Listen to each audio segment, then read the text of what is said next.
Hello, hello. How's everybody doing? Are you ready for amazing stream today? Surprise, surprise! We have Joe back. He is hiding in the background. You cannot hear him. But yeah, he's our mystery speaker. It's not because I couldn't find anyone else, but because I specifically wanted Joe to be a mystery speaker today. Hey Ian, hey Marco, hey Boris, hey everyone. Yeah, for people who are just joining, we're going to be doing art hacks for artists today. We're going to be talking about really, really cool things.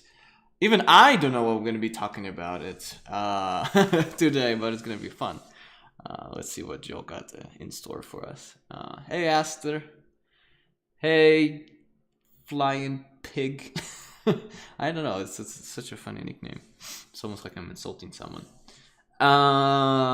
Hey, Anne. Yeah. Right, we're gonna wait for like 2 more minutes because we started a little bit later today. Because I don't know why. Okay, I need to do an announcement for everybody. How's ever this Thursday, by the way, guys? How you guys doing? How you doing? Man, I need to rewatch Friends. There are like 10 seasons there. I think I watched each season at least twice. Alright, and then let's go. Boink. Alright, and I need to do the same thing for Instagram.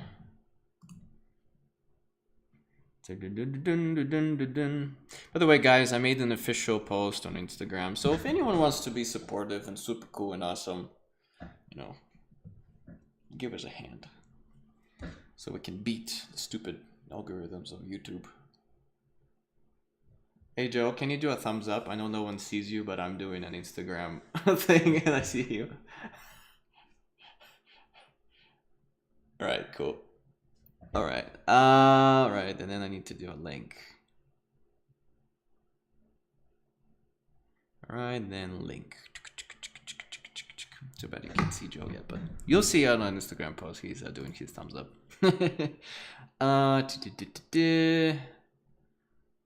I really need a YouTube manager to do this. Alright. Copy link. Did you guys enjoy the thumbnail? Joe did it specifically for the lecture. I think it's pretty cool. Alright. And link, tank.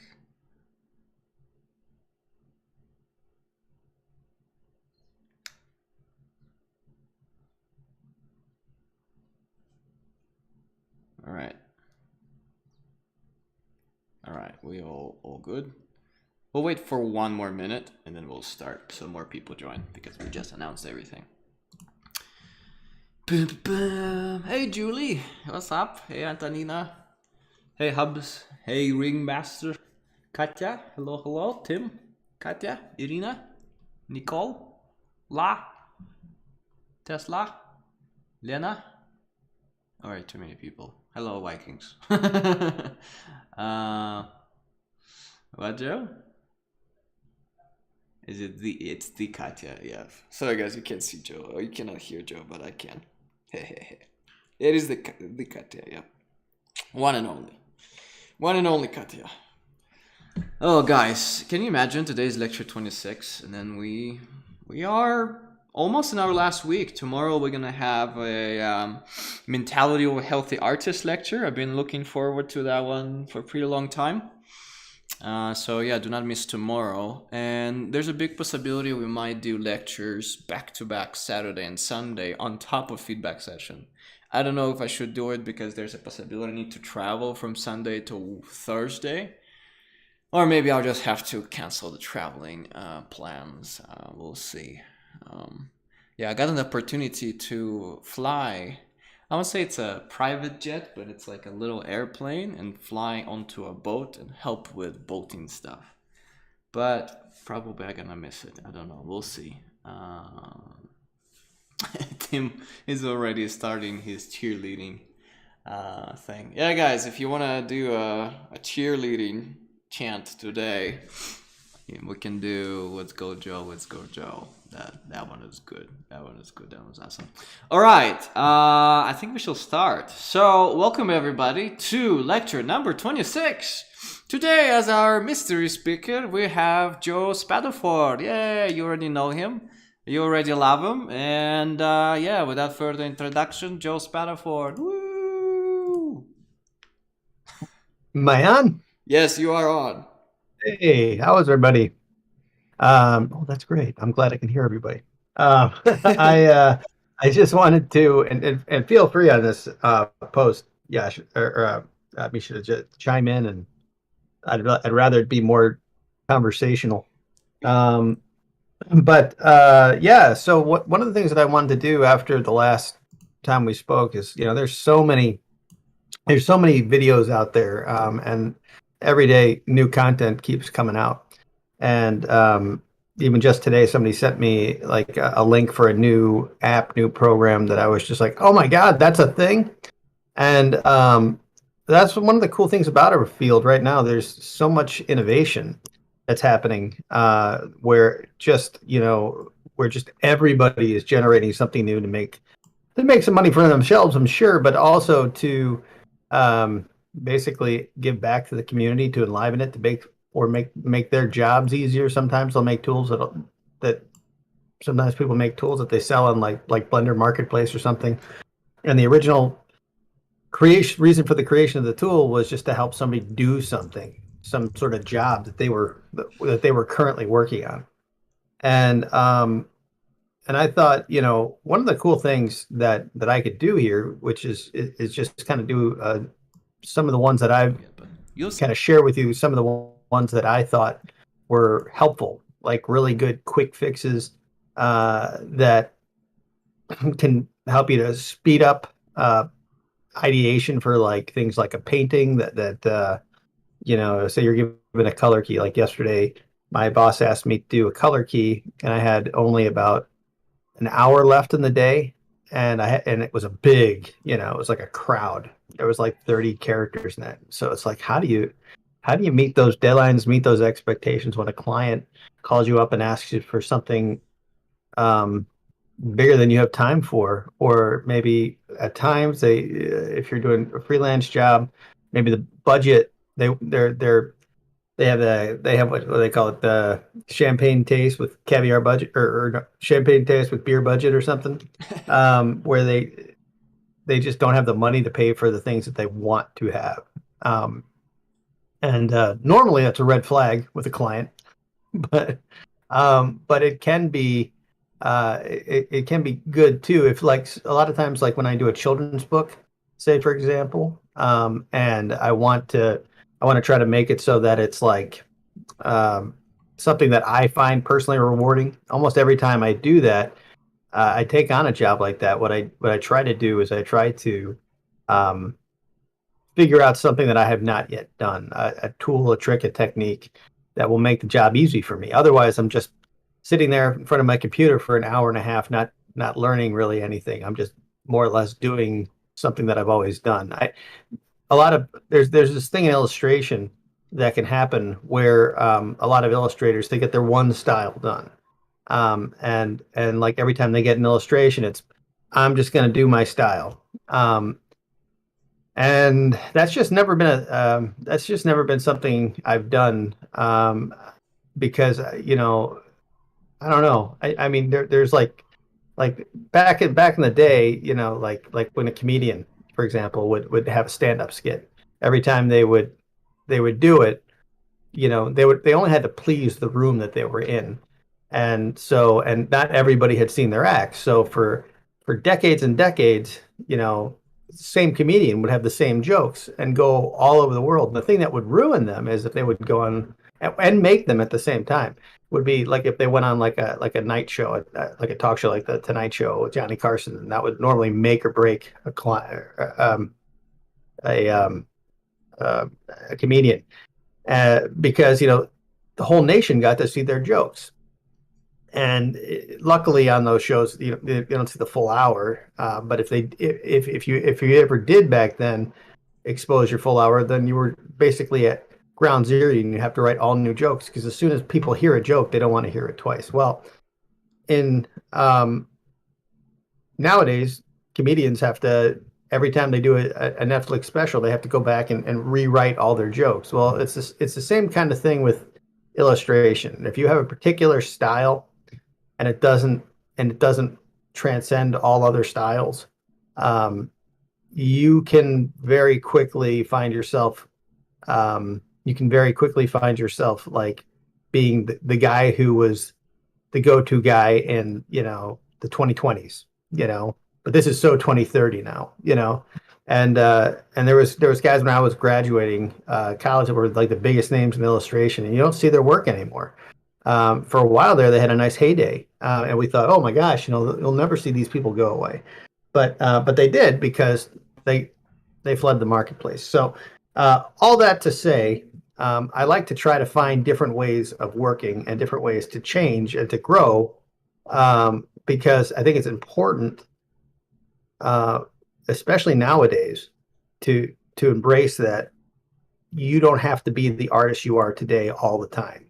You can, every time a new piece of technology comes out, every time there's a new piece of or a new opportunity to change and grow, um, it's you adapt. You have to survive. You have to it's your job to be an artist for the rest of your life.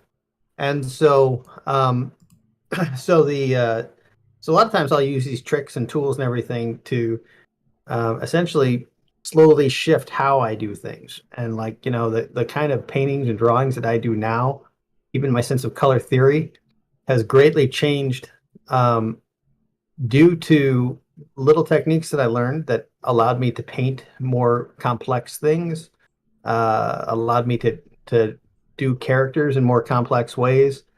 It just allowed me to have greater ambition that a lot of times the jobs that are in front of you allow you to have. A lot of times you're given a job and you only have a certain amount of time to get it out, and you want it to be the best work you can, but say you only have 2 days.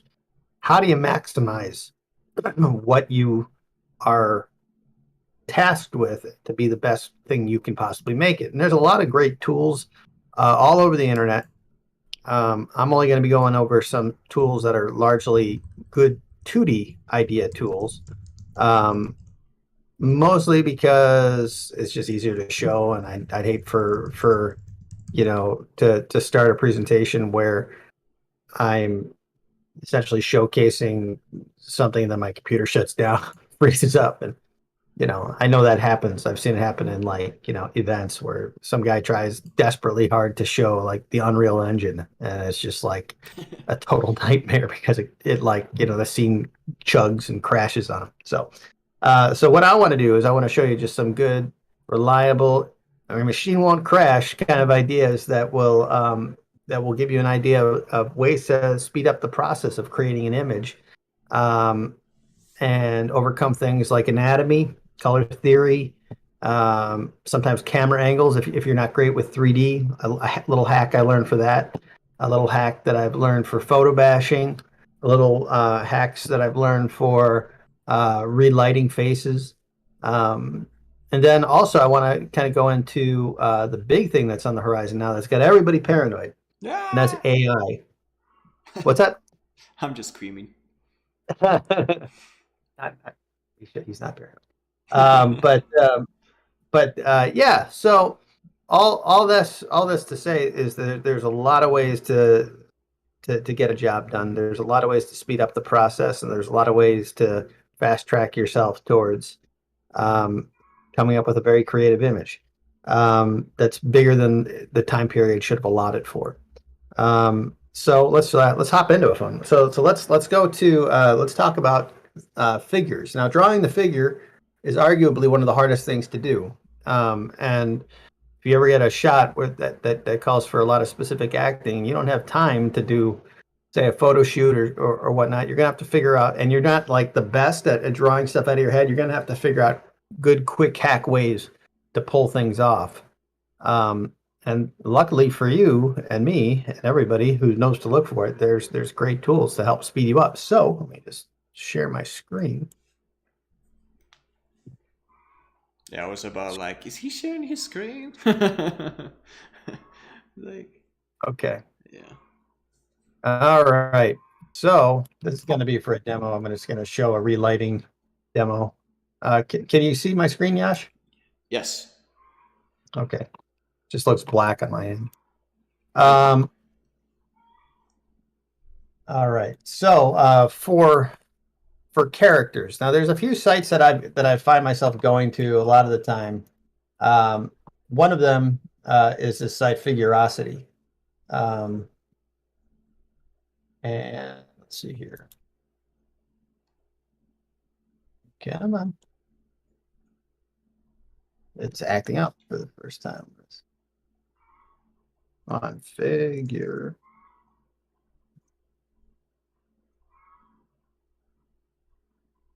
All right. Okay. So Figurosity is one of many sites that has just great locked-in poses. Um, a lot of times these guys will like, just you can organize it by different cameras, up, down, or just regular, just different, genders, different models. Um, it's fantasy, gymnastics, figure drawing. Um, and then just different actions. So, so say I need to have like a guy drawing or a character walking, and I say I wanted to use this one. What's cool about this app is, see, I guess is hold on. So you can do dress, nude, muscly, Ah! or lighting. Um, Just be careful, so Joe, so we don't get flagged for nudes. oh, okay, good to know. Well, let's do dress. Okay, thank you. Come on. Okay. Um, So yeah, so they lock you off at like a street level, but then they also have bird's eye view. So you can, do the same thing where you rotate it in bird's eye view or worm's eye view, and you can rotate it around and have um, some pretty good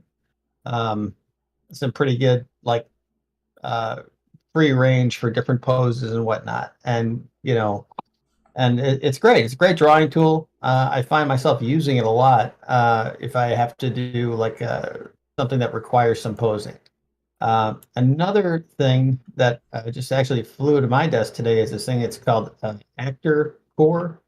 So this is a lot of like uh, it's a site where you can click on them and they have a whole bunch load of these models, and there's a really good variety of things, and they sell them. However, um, you can do the uh, poses here. This is a lot like the other thing I'm going to show you. It's called Mixamo. Um, so let's uh, go to motion. And so what you can do is you can like say that it's got just really um, a good collection of actors here that are doing things. And for some reason, I don't know why today everything is super slow. But you can rotate around, get good poses. So this is actually just a really good one because it'll have like nice casual poses, and we'll have like, because a lot of times you have your hero doing pose, but then you'll have other characters in the background doing stuff, and you just take one of these and you got great reference. You can even move around. You can move around lighting in this. You can change camera dimensions in this. It's got a lot of really great things. And then yeah, then you can take the same poses and then like, all right, let's see what it looks like with the kid in there.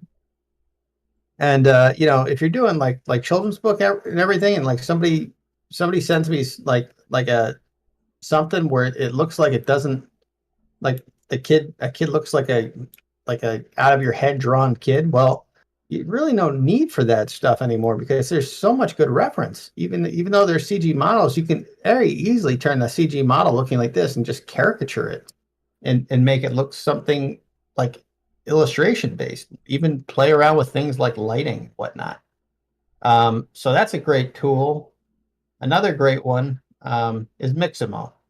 So what I like about Mixamo, it's got all that same stuff where you can create a character, but then you can upload a character too. So I just bought um, today. I just bought off ArtStation for the demo here a um, guy's model. I'll throw it in here. I'll show you how quickly it is to like. So say you have like something custom and you want to just see some poses. You can go onto like places like ArtStation and get your core model. Hold on, let's see here. Where's that folder? Sorry, I thought I had this pulled up and ready to go. Also, some people mention Sketchfab. Sketchfab's got some good stuff too. Yeah, Sketchfab is. I didn't include that. Yeah, Sketchfab's great for like if you're ever in a situation where you're like, oh God, I got to draw like a bridge. Yep. Just pull it up, line it up. Now, there's a morality to this.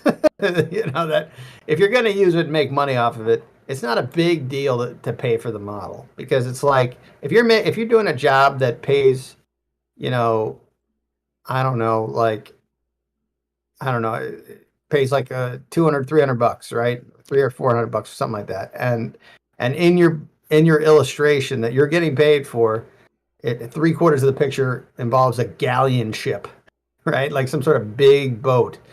And you're just like, oh yeah, I'm going to totally use a Sketchfab boat. Well, buy the boat, man. Like, just like if you're going to use it, you at least give some love to the artist who basically took all your job, who took your job and made it like a doable thing. Um, these things they're not tremendously expensive, so it's not a big deal um to pay for stuff if you're going to make money off of it, especially. I'd say most jobs that I do, I have to have a built-in budget for buying photo ref and whatever, and it's kind of like the cost of business. It's the cost of doing like at work and stuff. If I ever use photos and stuff, I find myself using Adobe stock photography for references more than anything else. And it costs us. We're a company, so it costs us like 300 something bucks for 700 pictures. But there's some of the 700 best pictures you could possibly find.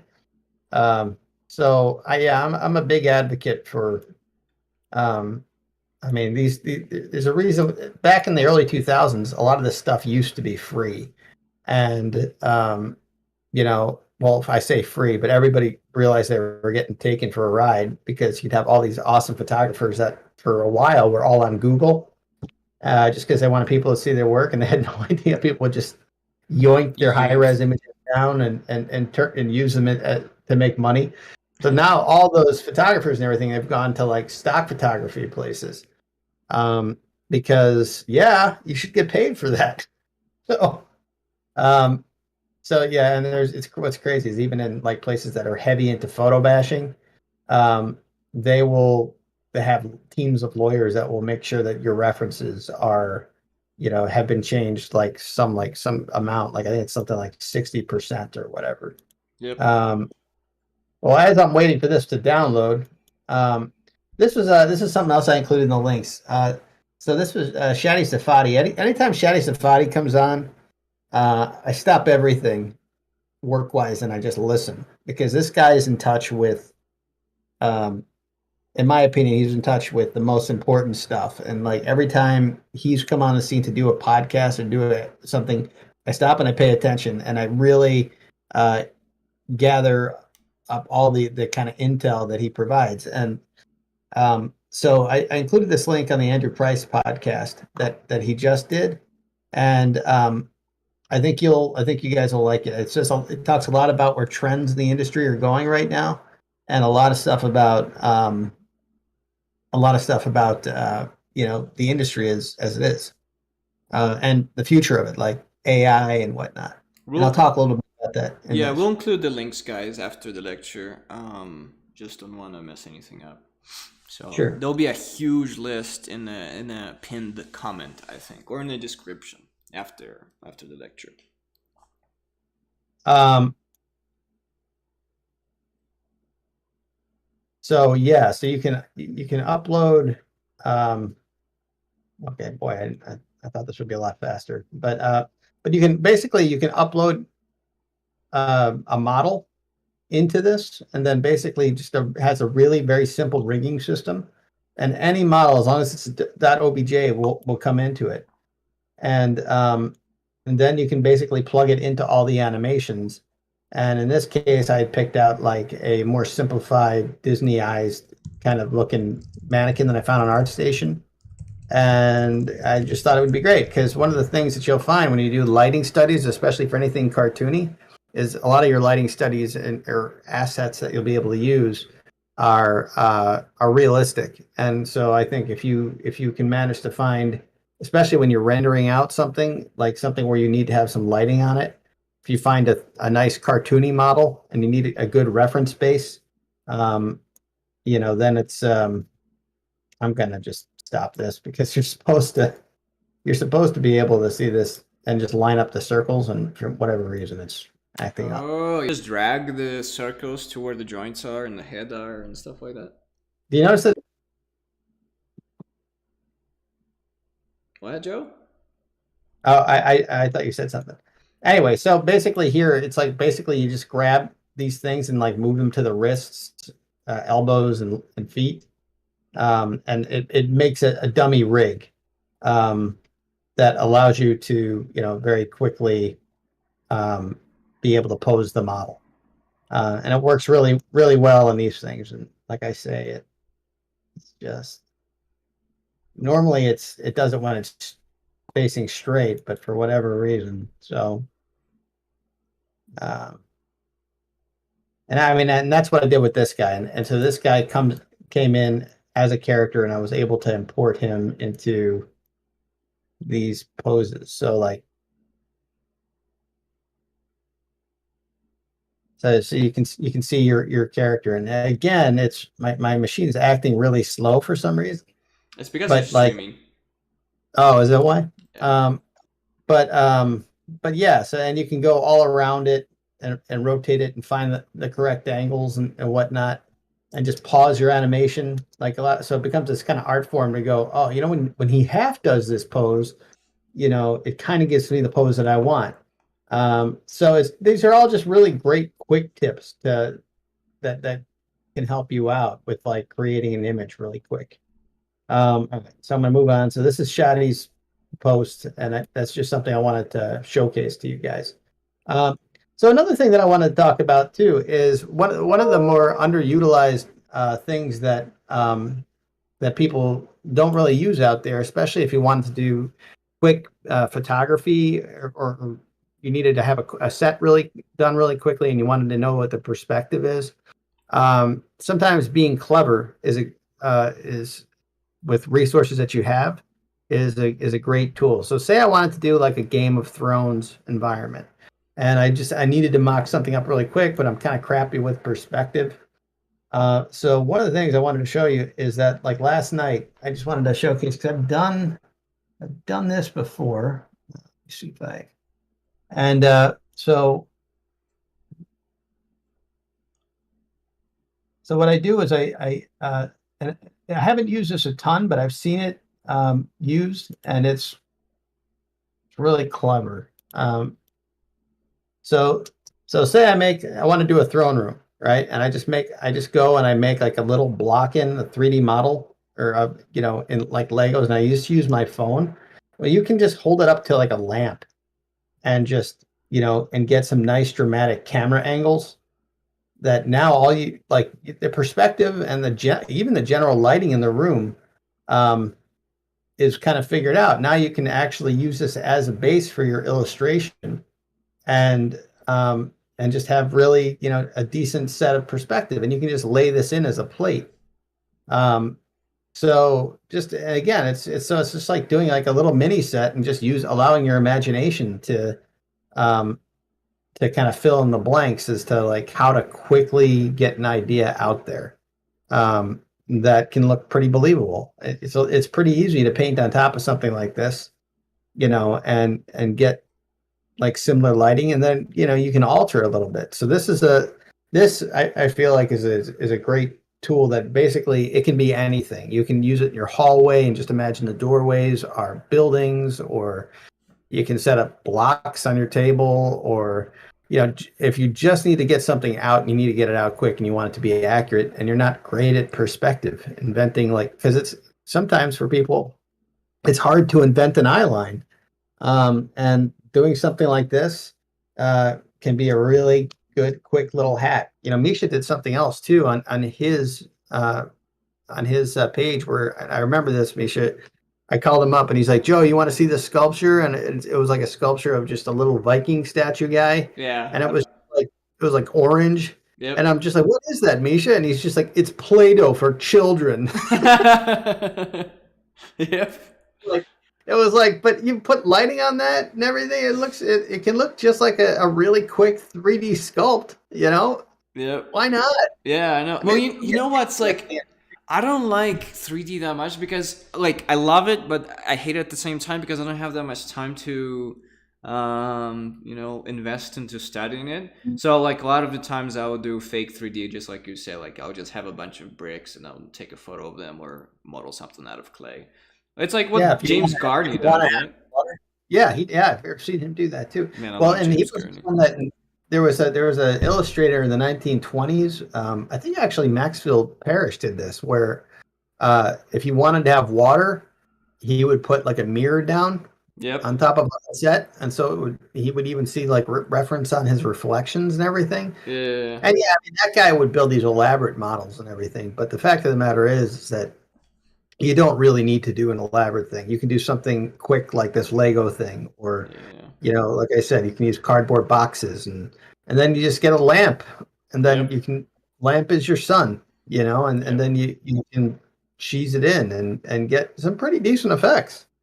So always think about how can I hack this process to solve a problem quickly. Hashtag Um, Lego, please sponsor us. so, I beg you. um, I'll jump the. So I guess we can talk about this too. So the next thing that's kind of affecting everybody right now is AI. So AI is the big new thing on the block, and everybody is very intimidated by it because AI is one of those things where it's one of those things where it's it's at the very baby stage of it, and it's only going to get better and better. And as it gets better and better, you're going to start seeing like crazy things, more and more crazy things showing up. Like every day when I'm on this site, this Midjourney AI on Facebook, I see new stuff being posted that just blows my mind that was a text prompt. Um, it's like I was joking with Misha. I said like I think fantasy book illustrators are dead. you know, and I and think they're definitely dead. Yeah, I mean, it's because you look at all these and like people do ideations and everything, and it's only getting better and better. This is like the fourth version of the beta that just came out today of this. Like this, a lot of people have been typing in like that Hellboy artist guy, like his stuff, and Mike I Mignola? mean Mike Mignola, yeah. I mean, look at these. I mean, these look Mike Mignola-esque. Um, and it's crazy that this is happening, and it's hard to deny. It's hard to deny that it's not going to be a massive industry changer thing. We at my job right now, we're already utilizing it for like ideas and whatnot. Um, and so I included a link to their Facebook group. You guys should join this group and just keep up with it because it's a great group, and it's all on Discord as well. Now, if I hop off into another Discord channel, will that throw things off? Yeah, you'll disconnect and I'll lose you. Okay. So I can't really show Oh no you. no no! If you just gonna pull up your Discord and then just start browsing Discord, nothing will change. You will not disconnect this call. So just do not press the red button that says Yeah, disconnect. So technically, you can pull up your Discord app right now. I'm gonna open it right now. All right. So, and I go to well.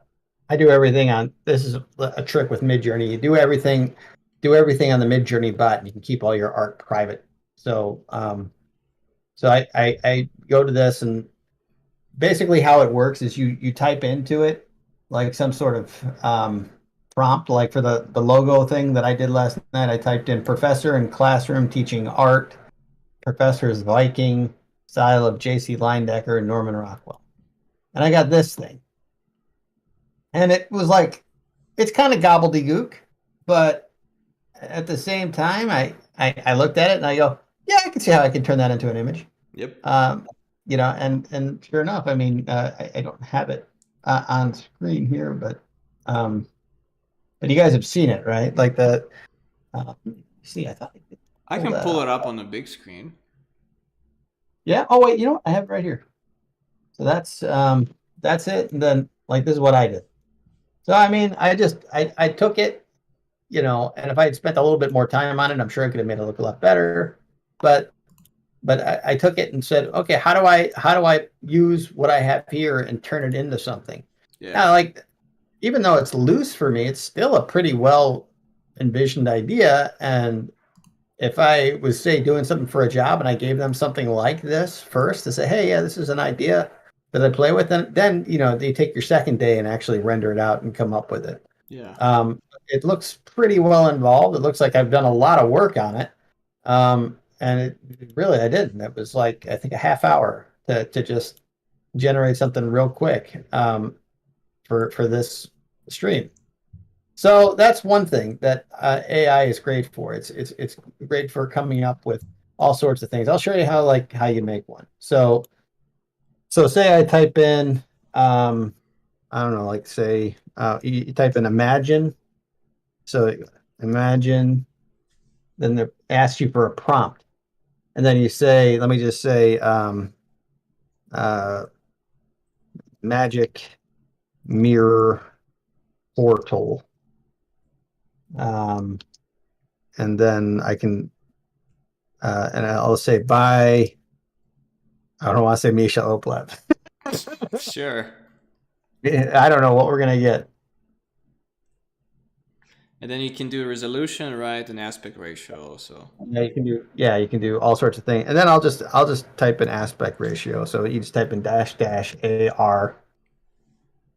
Let's do 3 by 1. Yeah, by the way, guys, just so you know, we have the Midjourney AI on our Discord server. So all we have to do is just go into our server and just join it. It's link in description.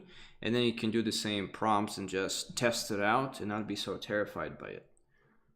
Oh wait, it's actually linked to your server. Yeah, you can use it on my server specifically, Joe. You don't have to go to Midjourney. You can just work from Valhalla for Artists.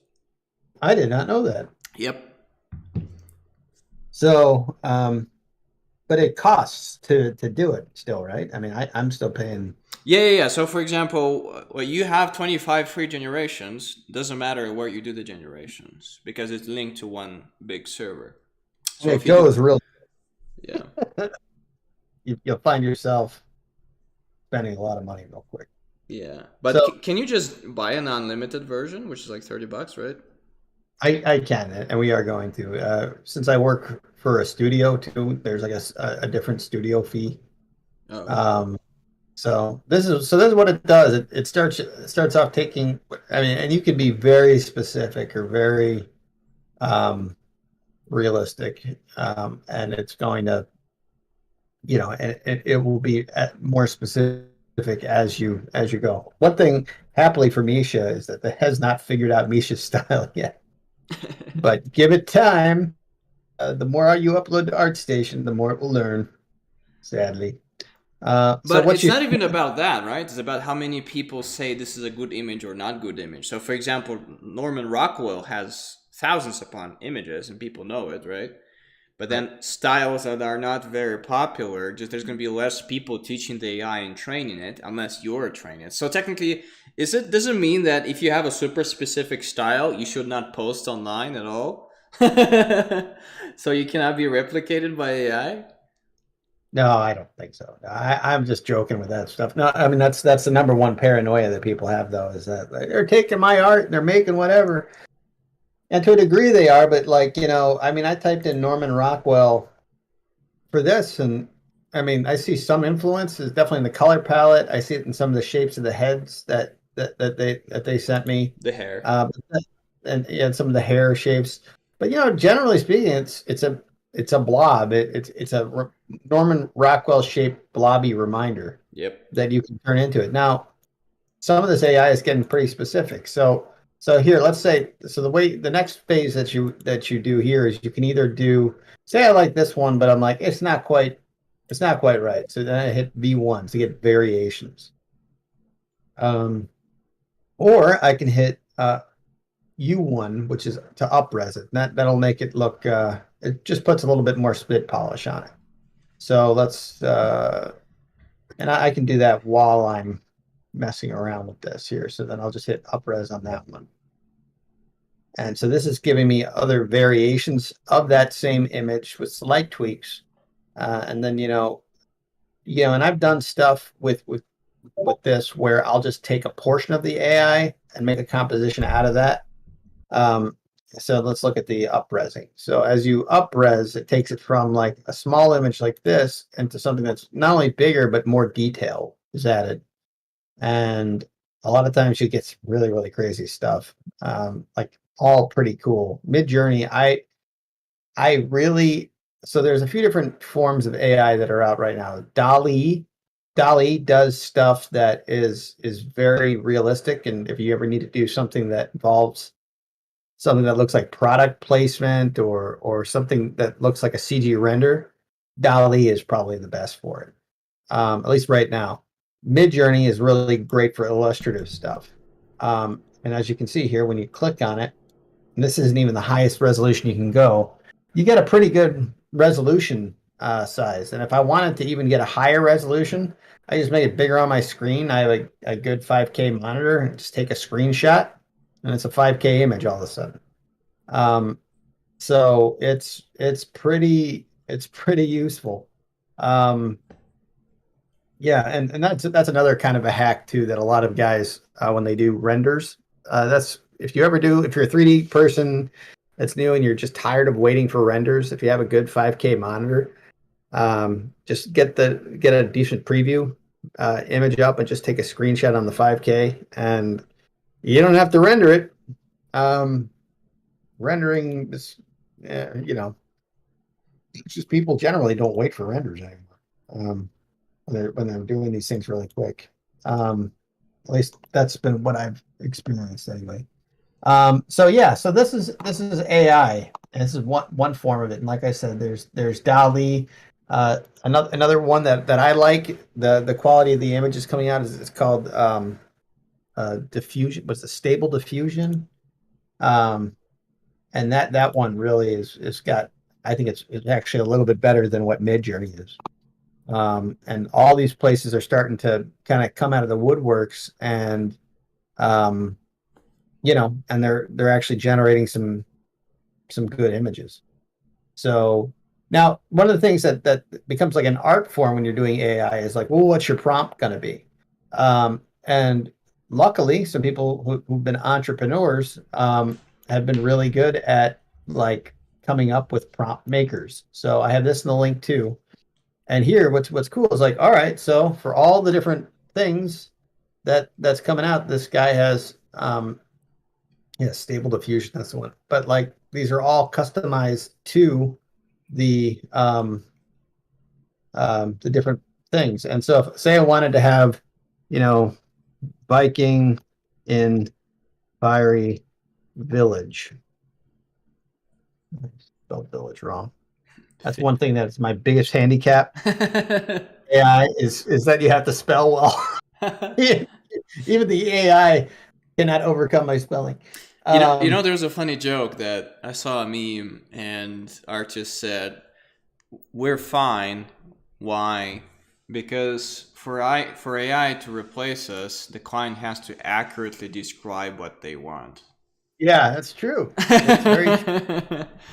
And like I'll tell you, just even on my show, this is like, and I did a freelance job just the other day for a friend of ours, a friend of mine, and even when I did that little gig for him, I tried to use some AI for it, and not one of the things on there would work. And it was a really, really simple concept.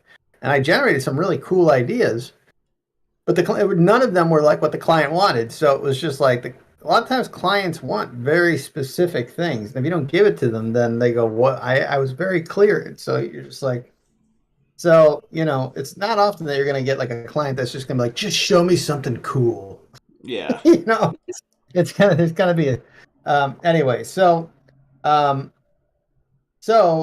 yeah, so this is like, so you can click this and then you just go you click like, this is like what the preview image is going to be, and then you can go, all right, let's play around with the kind of camera I want to use, and like, what do I want to have in the camera? Do I want it blurry, lens effect?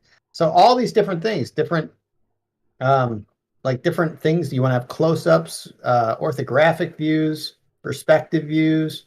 So all different types of film things. And so these are all, once you select one, um, like say I want to have a tintype of this Viking in the fiery village. I want it to be like an old photograph. So I click that. So that goes up into the prompt. And then you can even choose, I want to have a micro, no, not a micro view. Let's go 360 panorama. Well, no, that would be weird for a tintype. So I can delete that from the thing, and I can just say um, a third person. You don't have to use all these, but these are all basically just different ways to look at it. You can pick your resolution. So are Yeah, those balls yeah, they're balls. representing? They're representative of the idea of what you're doing Okay, in it. got it. So, like, let's say I want to have ultra definition, whatever that means. Sounds good. Um, and different types of lighting. They'll have, in this case, they have just a bunch of artists' names. I don't like a lot of the looks of a lot of the artists they have, but that's fine. I'm doing something simple like a tintype, like a photo.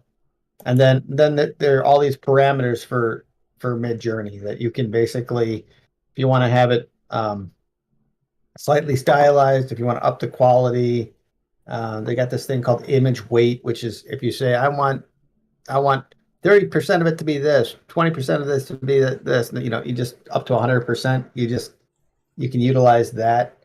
Um, and then yeah, and then aspect ratio. So let me just hit this. All right, and then I just go to the top here and I select it, I copy it, and then I just go to Midjourney, and then where it's up here. Hold on. Am on Midjourney? Where'd you go?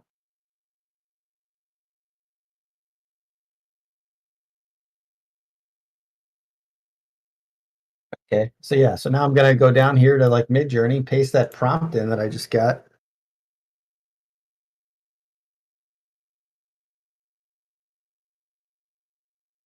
Okay, Viking and fiery village tintype. And it gave me like a perfectly worded prompt, um, like with all the abbreviations and everything figured out, and all I had to do it was digitally. And so we're gonna get something back that looks like a tintype, which is I think these little tintype images are like some of the coolest things. I saw somebody do like all the characters in Star Wars looking like they were from the Civil War. It's just it was really perfect. And stuff like that.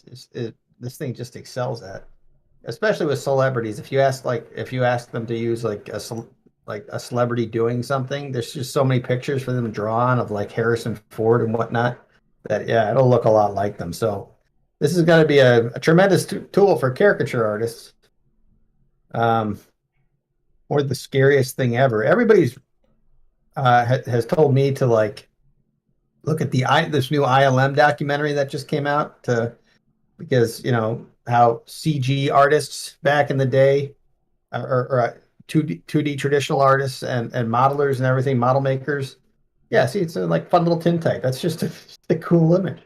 Um, but yeah, so because here's the thing, with AI, and how to look at it. When I was graduating college and coming into the field, I graduated in 2000. Um, at that time, the big thing was that was just really emerging was, especially in animation, was 3D animation.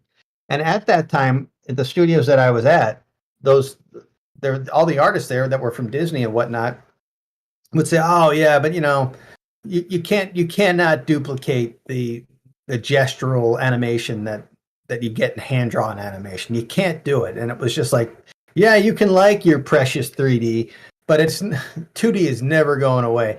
And it was like one of those things where it was really hard to hear because there was a part of me that knew that this was just baby tech, and it's gonna get better. You're seeing the worst of it when you see the first stuff.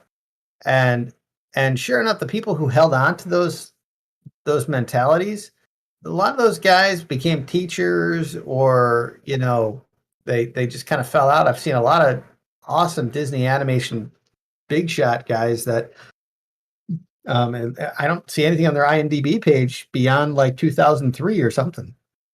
And there's definitely notable exceptions, but there's a lot of guys who just they stopped, you know, they stopped really producing. And I don't know what they ended up doing next, but we're kind of at that same pivotal crossroad where tech has just all of a sudden caught up with us in our field, and we're now starting to see the next evolution. And back in the early 2000s, the people who made it and thrived and had a great next 20 years were those guys in 2D animation that were willing to train and learn and not buck the system. And basically, they got to there was a lot of really good 2D animators that I knew who were traditional 2D animators that learned 3D. And guess what? They started off being the best 3D animators. The artists now who know a thing about concept art and composition and everything, when you see a big list of prompts like that, you're gonna have better taste than most people to pick a prompt that works really well, and also how to whittle it down to be the best one, and then to go into it and to paint on top of it to make it a really fine image. If you're going to be a purist and say I will never do that, that's fine. But eventually, this technology will catch up to you, and it's kind of like you're competing against technology, and it's just a losing battle when you compete against technology. I feel I just I'm of the mindset, let's embrace this, embrace it early, be a pioneer in it, and get really good at it. Utilize it. Don't be afraid of it. And you know, and just it's not. Will all artists be phased out? No, I don't think so. But I think it's going to make a lot of jobs a lot simpler, and it's also going to start enabling people to realize they can have a bit more taste. They can have a bit more. I want to see options than there used to be. Yeah. And who's to say where it's going to be like 20 years from now? 20 years from now, it might be this crazy thing. But but just like Misha said, there's always going to be something that people will want that the AI will not be able to give them. It's just human nature Yeah. because people see one thing and then they want something more. And people just have this natural tendency to ask for the thing that the machine can't do. Yeah. It just always happens. Well, the thing is, like, there's photo bashing, right? Photo bashing was the same thing in the beginning. It's like, oh, that's not real art, right? But then Yes, people that was, use, that was yeah, and then I remember in Russia for a long time, people were like using reference is not real art. You have to do everything out of your head. I don't know why they do that, yeah, but back in the 80s, there was a big push that everything needs to go airbrush. you know, yeah, I it remember was like, when the airbrush first came in. I remember it was like in the early '90s. The guy who invented the airbrush technique, everything looked so photoreal that they said that he was just printing big photographs on top of everything. So the big question yeah, is this, Joe, right? Will AI replace us? And if not, is why? no, And then thirdly, is it still make sense to learn the fundamentals and be able to do everything by hand? I think so. I think that there are certain things that AI is going to help. Here's why. All right, because while this stuff will speed up a lot of image making, um, and let's say in 20 years it does it's it does it perfectly. You can just say, you know, Viking fighting a dragon on a hill, and in this time period, right? And it gets everything accurate. Um, well, a camera, a video camera is it's open, it's available to anybody. Yep. But how many people can take a video camera and tell a good story? Yep. How many people, and when I hear, oh, AI, is going to start making movies by itself, I'm like, Nope. there's so much that goes into that's good movie making. A lot of times, in order to get it out on time, there has to be some order. But if my experience in movie making too is there's a lot of chaos that happens. There's a script, and there's changes, decisions. There's somebody else with a bold vision saying, no, I'm going to do this, and there's constantly things that war with each other on any given film that I've ever been at. And even though everybody's very polite, there is struggles for power and vision that always happen to some degree in little meetings, big meetings. Sometimes it's your executive producer, sometimes it's your director, sometimes it's your writer. But in the process of negotiating all those things, sometimes it's the art director. A film emerges.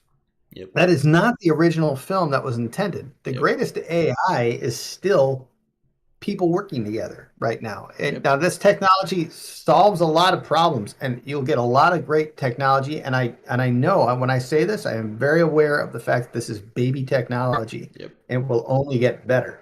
But there's certain things that people will never change on, and I think the one thing that people never change on is people like to be shown something made by people. I mean, to a degree, by people, but also people like to see cool imagery. But people also, I don't know, man. Like if somebody made look at like how realistic a lot of like the cutscenes are in like League of Legends, or in some of their game, like more realistic ones, or even that new Love, Death and Robots one that was done about the lady in the lake who was like alluring the knights and everything. It's just amazingly realized, and I know that guy deliberately was stylizing it because he could go way, way more realistic on it than he did. Yeah. In terms of just the main actors, but um, but it's one of those things where there's plenty of tech out there. Like back in the early 2000s, there was this Final Fantasy movie that came out that was super realistic. Yep. And everybody was like, they're not going to need actors anymore. Yeah. Or and like when like there was like Beowulf or the Beowulf came out. Yeah. Yeah, and that was really, I thought, really good was what Zemeckis was doing. But even he, with his entire team, they couldn't make something at that time. They did made massive advances, and we have a lot to thank those guys for, because we wouldn't have the amazing stuff now if those guys hadn't just gone on a ledge and just said, we're going to make something that looks real. Yeah. And they tried their hardest, but it still kind of fell in the uncanny valley. The uncanny valley, it's not just visuals too. I mean, imagine it's like an uncanny valley is going to affect storytelling. It's going to affect, people want something that's real and true. I mean, there's a million guys out there trying to do stand-up comedy, but there's only a few guys that are able to make the whole room laugh. Yeah. And because those guys who can make the room laugh, they're in touch with what's a universal experience with the human emotion and storytelling, right? Because the thing is, like, everyone has the same material around them, but the thing is, the filter that they perceive the real world and how they make jokes out of it is their personal one. So I think, like, it's kind of funny that you are basically saying what I said in the previous lectures, is like, image making will become simpler and people will have more tools and more ways to do crazy stuff.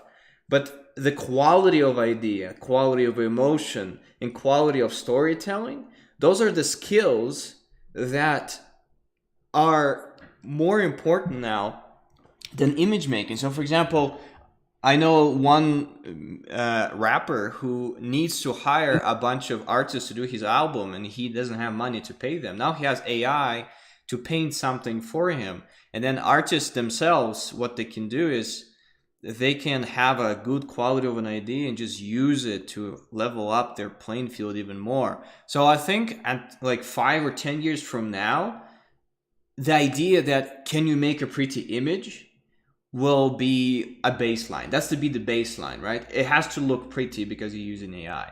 But then people are going to be looking past that because we are really, really good at, getting a new baseline. Because new baseline right now for internet is 20 to 50 megabytes and up, right? That's the baseline now. Back in the days, it was like 5 to 10. And before that, it was like 2 kilobits, 10 kilobits a second, right? So same thing with, I think with art. It's, if it looks good, that's going to be one thing, but then people are going to have more taste. They're going to be like, well, it's a regular. Did you just put, James Garney in it and then you mixed it with the word concept art? That's just lazy. People just get a new sense of what is cool and what is precious, right?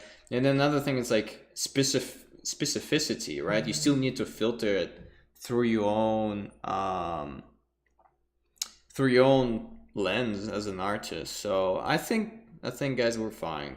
There's some crazy stuff out there illustration wise, but again, like for example, remember Joe the painting that I showed you with the Vikings and then they're doing all kinds of stuff on a workshop.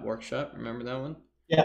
Yeah, Mhm. like can you generate that in AI, right? You can't, right? There's too many things in there. There's facial expressions, there's compositional things. Yeah, the little specific things. Yeah, right now the prompts are not at a place where you can get all those, but and then you can put all the things in, but you have really at this point there's not a lot of control as to where things get placed. Yeah. Uh, AI, NVIDIA is doing some interesting things with landscapes that way. Yeah. Um, but anyway, just to shift off of AI, I wanted to show another quick tool that I utilize a lot of times when I do freelance and stuff. And so one of the guys, and I got to give credit to Samuel Smith, who actually I learned this from in one of his tutorials.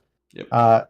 It's utilizing the multiply layer in order to paint an image, and it's a really clever trick. And I've actually developed something on top of it for me that works. But but the idea of it is, so say I want to take this Viking character guy, right?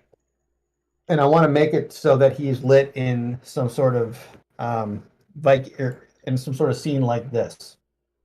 So the idea is, in order to get that to happen, let me just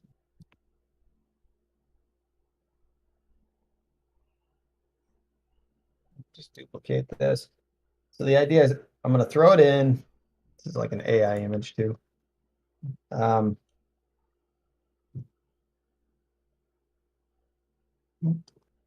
hold on.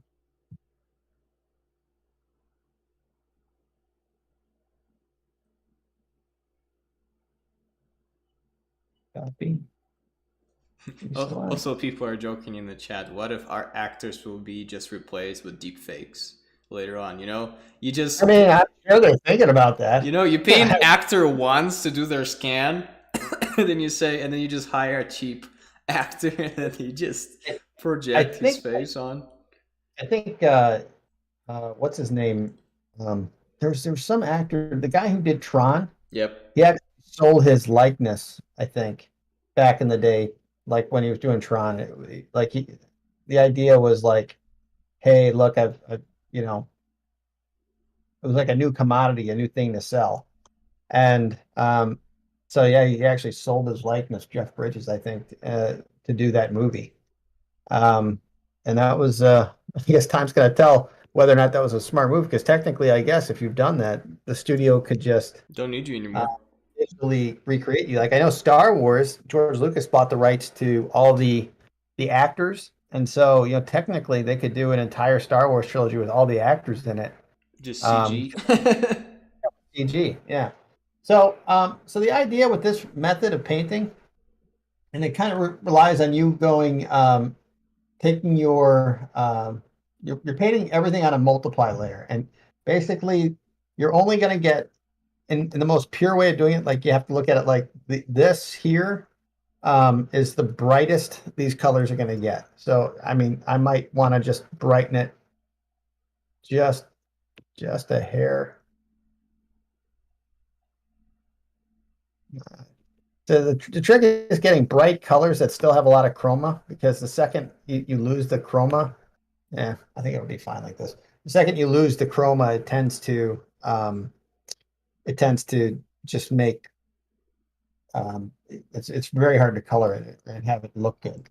Um, but so you start off with a bright, colorful underpainting. So this is largely going to be what everything is if everything got hit by light generally. And then what you do is you select like the sky color or the a general ambient color. So I can actually just kind of look back here and I just go, okay, so this is kind of the ambient color of the light. And then I make that a layer on top. I connect it to that selection and I make it a multiply layer. And even then with the selection, I lock it off the transparency. Now, one thing to keep in mind too, as you go around color picking on this, is you make the color picker sample just the current layer. Okay. And this is kind of where a tool that I made actually comes into play, because I had to make something that I didn't have to, when I'm blocking in color, I don't need to constantly come back to like cycling through layers. So the first thing you do is, yeah, so um, you get a good ambient base in there. And then say there's like, so let's say we want to get some light fill. So fortunately, when you have everything on its own layer, you have to keep going back to another layer. So for the light fill, this is going to be very subtle. Like I'm basically just going uh, on top of current painting, and just using a, a colored light that I'm getting from the sky. Uh, so it's very subtle. And I'm really going to do this fast because, believe it or not, this is still my work day. My boss was kind enough to let me do this. Um, Thanks, Paul. yeah, thank you, Paul. Um,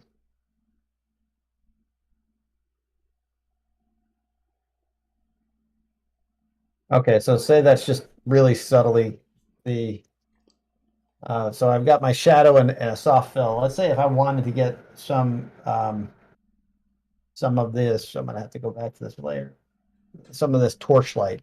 So I go back to the multiply layer with a torchlight color, and I'm just painting it on, and it affects all the colors below it.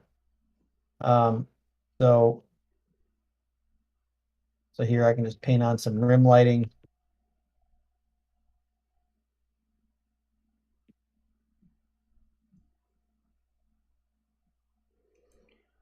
The only problem with this process, you have everything on one multiply layer. So for example, if you want to change the color of, let's say, the rim light, you're basically stuck. To change the color of the rim light, like to what? Well, let's say to blue, for example. You just have to paint it in and then redo The, it. if I like this color rim light. Mm-hmm. Um, yeah, but I mean, it's also you can just go and just get a blue. I mean, I guess if you mean like it's um like you'd like it all to be like on one layer, is that what you mean? Well, right now you have everything on multiply layer, right? So for Yes. example, that's the only downside of this thing. You really, really need to know your lighting setup in advance, and there's not a whole lot of um, Yeah, there's some pre-planning, and that's actually what I made this thing for. yeah. So what I do with this is I go, okay, let me take the image that I want, and I actually provided this to Mish. Um, so I take a good section of it, and then I go into the layer and I paste it, and I just look at a white ball, That's our and I color go, ball exercise that we do.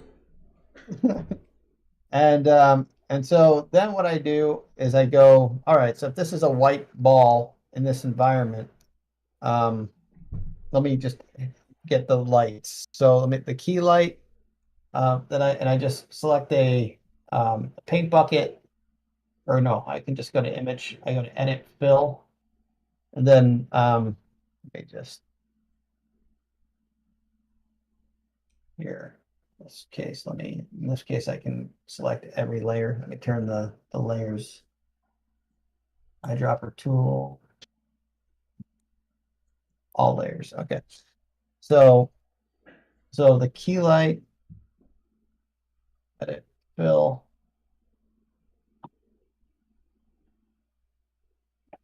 and in this case, I think the key light is too bright. So this is one of those cases where I'd actually have to bring the value of the ball down.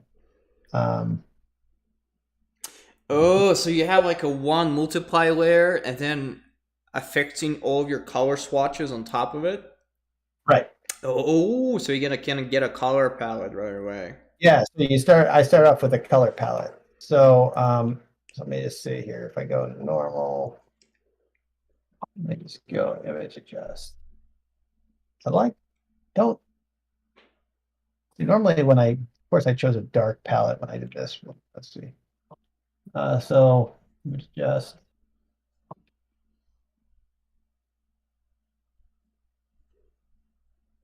So I'm just trying to get that key light darker.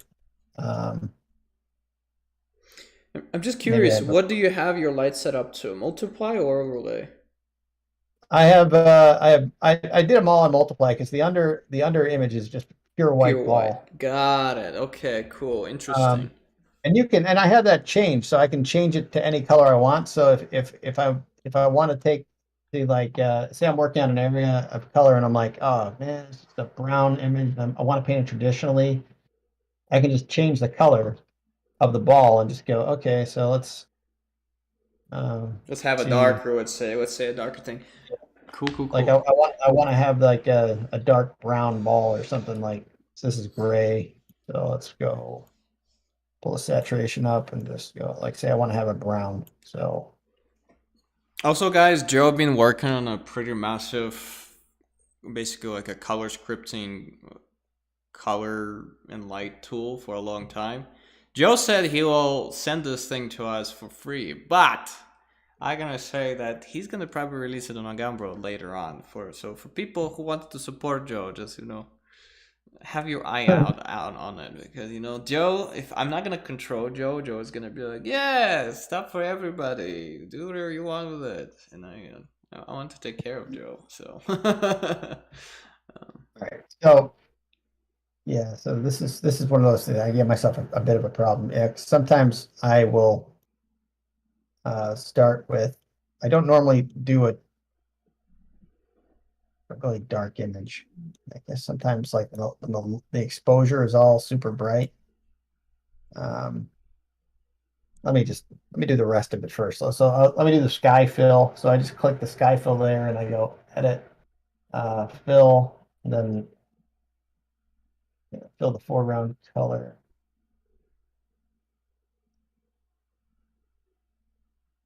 Let's see here. I think we gotta get the wrong one here. big brain color and light tool. Color.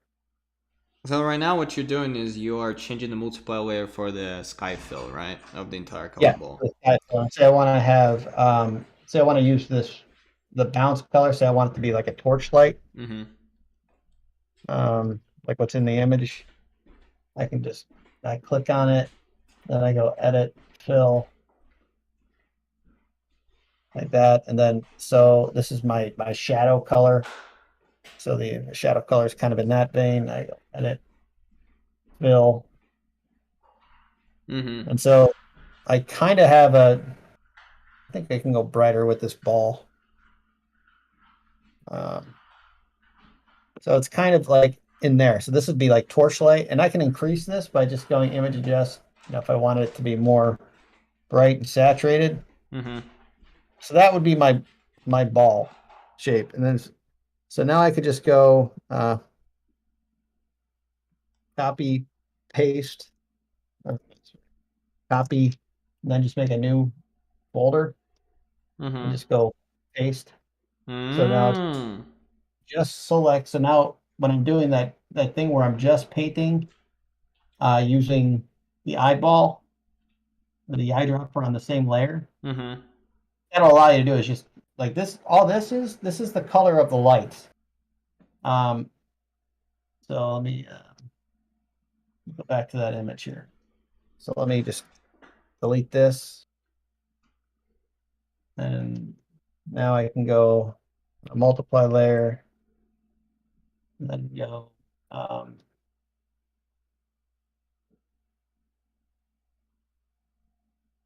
and I can either select from these droppers up here or from the ball itself.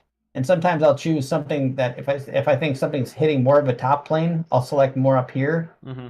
If I think something's more in shadow, I go in here. If I don't see enough of the shadow range, I'll just go up here and pick it from. Mm-hmm. So this in this situation, this is how I would pick it. So let's go.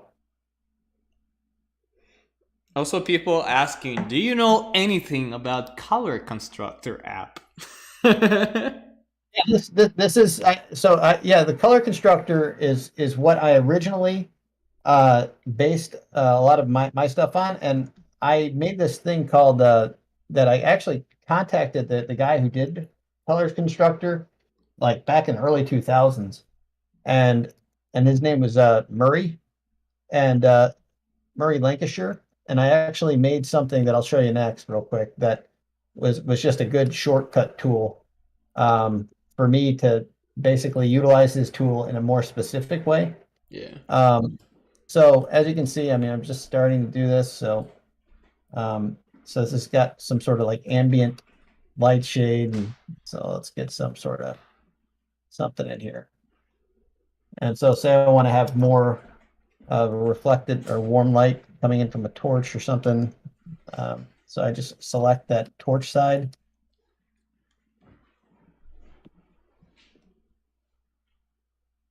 And so say I want some of this blade to get hit by the torch and some of it I want to get hit by a sky fill.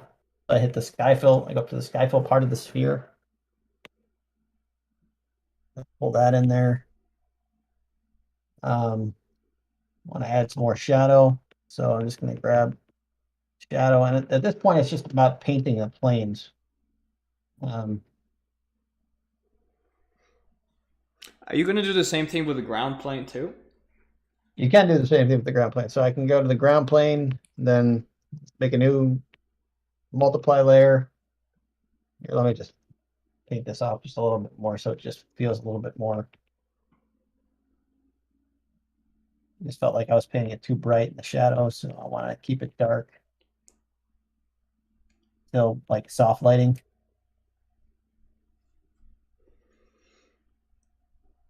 And the cool thing about this process, if you just don't like your lighting, you just start over with a multiply layer and that's it. Yeah, and it's quick, Yeah. super quick.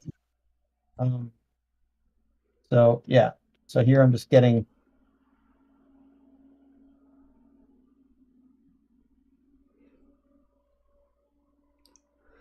Also, another thing that I think Joe you should mention is that you need to set your color picker to the current Same layer. layer, same layer. So what you need to go into settings and then Yeah, yeah. If you're doing it the way, but like when I after I create this, you don't need you don't that. even yeah, because you're just eyeballing all your light from this thing, Yeah.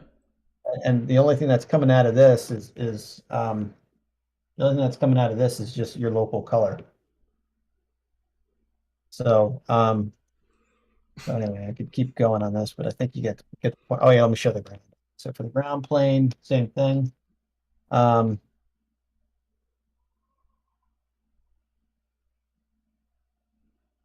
let's get some more sky fill and then more open areas, tops of the planes. Um, some more occluded spots and some lesser sky fill. Getting over here. And then let's add some, like, as though some torch lights kind of spilling into the scene, I guess, a little bit.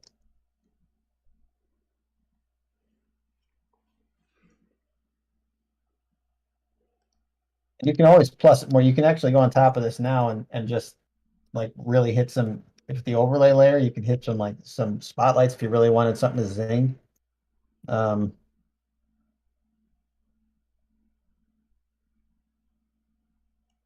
so if I wanted to, like after I'm done with it, I could just grab that same light layer and then just make an overlay, lock it to it, and then just really, or actually, I think linear dodge actually turned down be I think a little bit nicer for me personally. Um,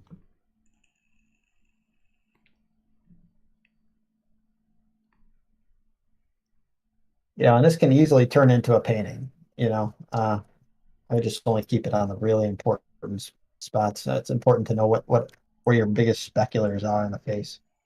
Um, sometimes, or if it's something's metal or something. But anyway, so that's a good tool that I have that is it just quickly will get me started. And then you can the tool like this, and then you just put your line on, and if you wanted to, you just go back into it and just continue painting. Yeah, this already looks pretty good, honestly. Yeah, so I mean, you can pretty quickly turn a painting into it. Now, the other thing that I have that I like this is like the bane of Misha existence is that he would always hear me talking about like the color balls The that I would color create. balls. Oh my god. You have no idea, guys. I've seen so many color balls in my career working with Joe. He would like when I'll get a handoff for color keys from Joe in illustration, I'll get like a spreadsheet with like hundreds of them for all of the local colors. And I'm like, Joe, I don't need that. Like I don't need all this crap. But so I did this Bible. I did this book that was a Bible. It was a Bible. And when I was doing it, I realized, holy crap, I have all these characters. They have to look consistent, and there's 200 and something images. How do I do that? Changing the lighting and making it look interesting. What can I make for myself that makes it doable? And this is one of the things I created. And I made 100 of these, believe it or not, because I'm freaking psychotic. yep, Joe's crazy. And so let's say I wanted to take this same dude. Um, so normally, and this is more of a direct painting method. Um, so so let's just for the sake of time, let me just um, I'll just kind of throw something in here. So what I do instead of like going through all of these is I kind of look at it and decide what my colors are going to be in the palette right away. So first thing is that all of my palettes are keyed towards a certain time of day from pre-dawn to morning to noon to afternoon to golden hour to the sunset to evening and then to nighttime and then to like deep nighttime. So and then I have a few folders that have like that are like rainy, you know, and so it's basically just a start. It's a preset of colors that I can start with, and then I'm gonna make a palette thing that comes along with it. But let me just go image. Let me just go 300. So for example, we want this Viking to be in a sunset environment, for example. Do you have a preset for that? Yeah, so there's like I have in my folders I have there's 100 different lighting setups that are all Holy that crap. I've created that are all like this. They're all different times. So like I have like this is a pre-dawn one, right? So the idea is that I go through here and this is used by using Murray's color picker. Um, but I look for like local colors. So I go, okay, and I have it organized like for skin tones, hair color, and then just basic things, and then basic color selections. It's not the full gamut of color, but it's just some good usable colors. I'm pretty sure So that's more than enough, dude. yeah. So what I do is I go, okay, I want his skin to look like this. I want his hair. I like like to have him have orange hair, so I'll look up at my orange and find a good, or even just hair colors, find a good orange hair. Um, you know, different types of browns for his armor. Um, say for his boots.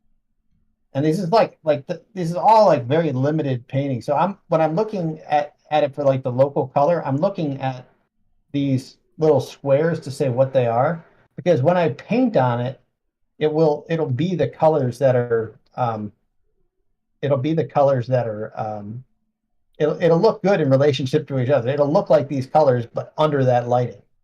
Um, so so yeah, so I'm just a little confused because so I have grays. So let's see here. So I'll go to like here, get some browns. Um, and anyway, so this is like what I'll do first, and I'll have it kind of arranged in such a way that it makes sense. So if he has a um, let's see here. Say he had a really orange beard, like really fiery orange. In this lighting, it would look more red. Um, so if I was doing it, what I would do is let me just turn these off because sometimes it gets confusing because it's just a different way of painting at this point.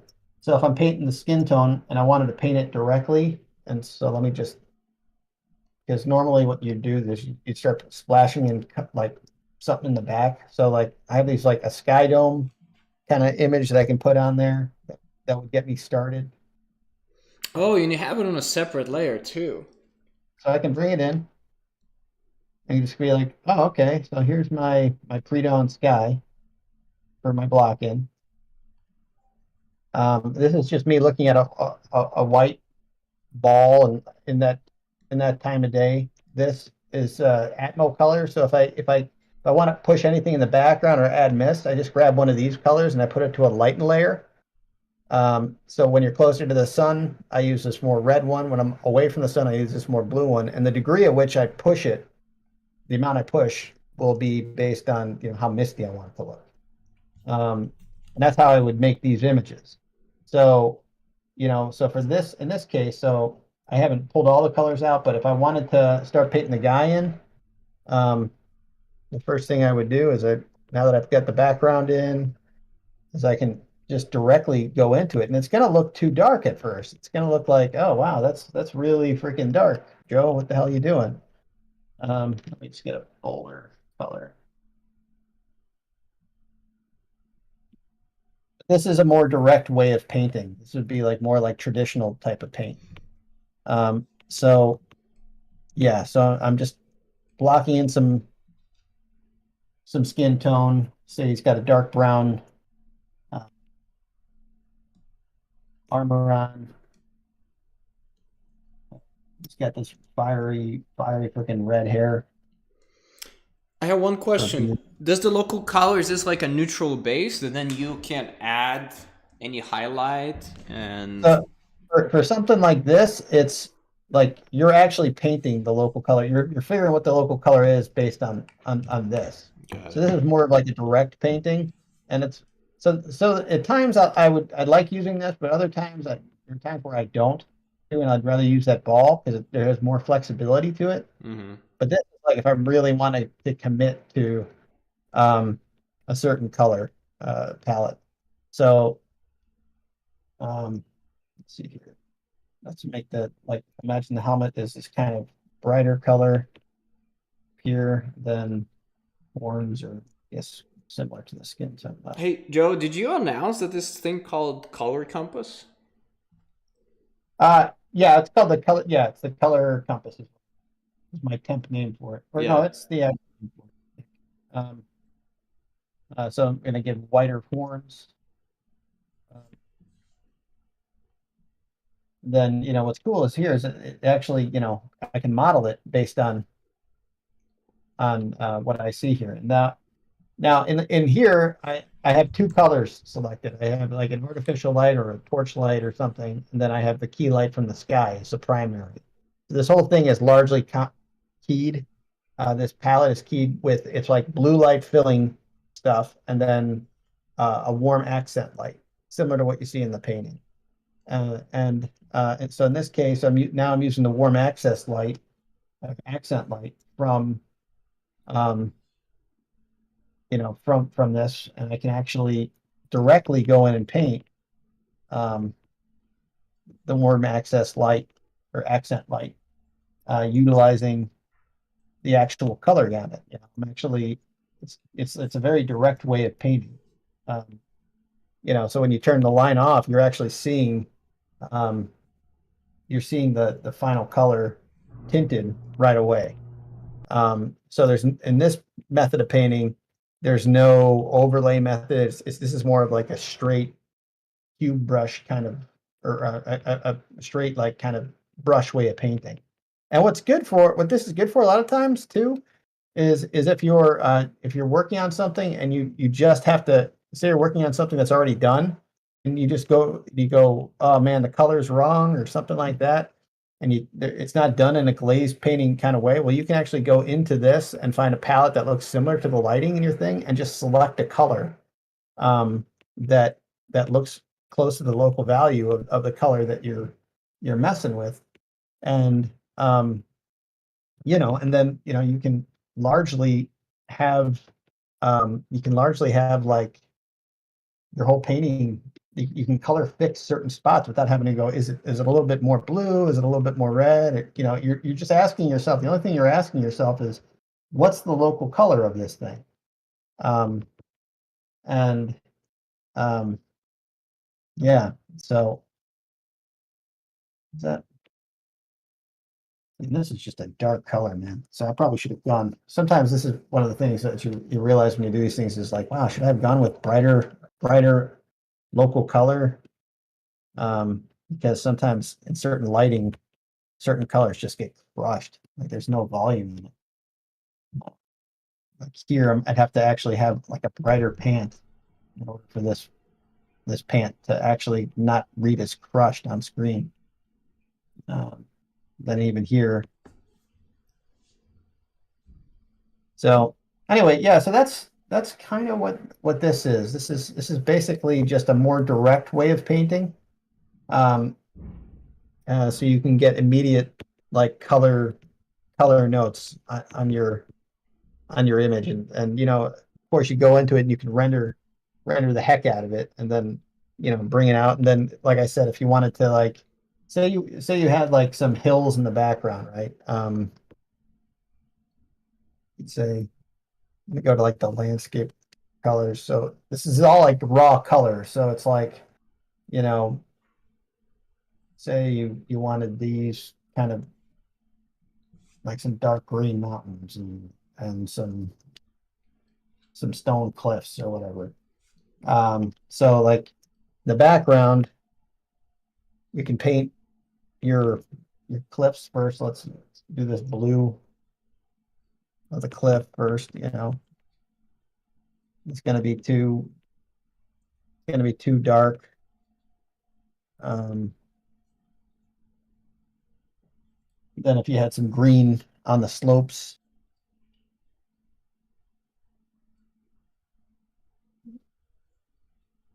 it's those are really dark colors, but they're actually married perfectly together.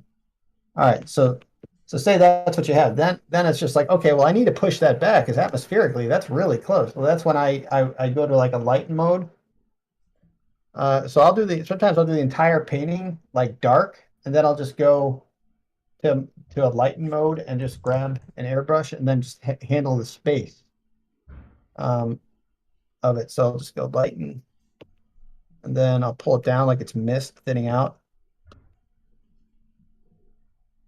and then I'll actually pull it back. So that's what would happen to these colors if there's mist kind of pushing it back in this lighting. So I just grab the colors from this, and if I had like the sun that was like over here, I might add a little bit more. Um, it's largely the sun is down at this time of day though. But like if there was some kind of low light hitting over here, I could do that. But then yeah, so I mean that's kind of what I do. So I paint it naturally like fully dark, and then I just go in and I lighten it and push it back. So I render everything out fully first, and then I push it back and add atmosphere. And then tends to look pretty realistic. Um, Another just quick hack that I wanted to show, and I have it in the chat. It's a great hack if you're doing like realism and you have to relight a face. First off, there's one. This was a great thing that my buddy Yasha showed me. Like, because everybody's seen these James Gurney type of things where it looks like this, where it's just the zones. But like what I love about these um, is that it breaks down where these blue things, it's not just so simple. It's just not yellow, blue, and red, because different aspects of your features are affected differently by these zones of color in your face. So it's, yeah, it's a little bit more pink around the outer parts of the lip, and it's a little bit more red in these areas and in the lips, but then the yellow finds its way around. Um, so this is a really cool tool, and actually you can see it in a lot of like face scans. So like whenever you're doing a portrait and something, just picking out where those zones are of red, there's just great reference tools to it. So that it's kind of like this too is another one that you can find on Pinterest. It's another good hack. And then what's cool about this is this shows areas on your face where there's shiny specularity. So you can see that these are the waxier parts of the face. So you got like hints of the cheekbone, the inner part of the eye, the tear duct, the nose, of course, the lips, of course, around the irises. That's very important. And then the ear, getting a little specular on the ear. So that's another really quick, cool thing that you can learn. And then there's another one when you just want to relight something. And you can just go to like Sketchfab. And actually, I'll just go to the video that this one dude has. Let's see here. So this is a real B&H customer story. It's a real B&H customer story. B&H photography to the next. All right. So what this guy does is he, I'll turn the sound off. Is that he goes on a Sketchfab and he finds here, I'll make it bigger. And he finds like a face, and then he'll actually go on a Sketchfab and like relight it. So he has his drawing that he needs to have. Then he goes on a Sketchfab, finds a face that's just a generic face, and then brings it into Photoshop in the liquify tool. And then he'll adjust after he takes a good screenshot of the face, and he'll adjust the model that has the good lighting on it to fit the face of the image that he's working on. Oh. And say he needs texture. So what he does now is he takes the texture and does a similar thing, but now what he does is he'll actually do it on I believe it's like an overlay or color. Yeah. Well, he does it so that only the skin texture will show up. So I think it's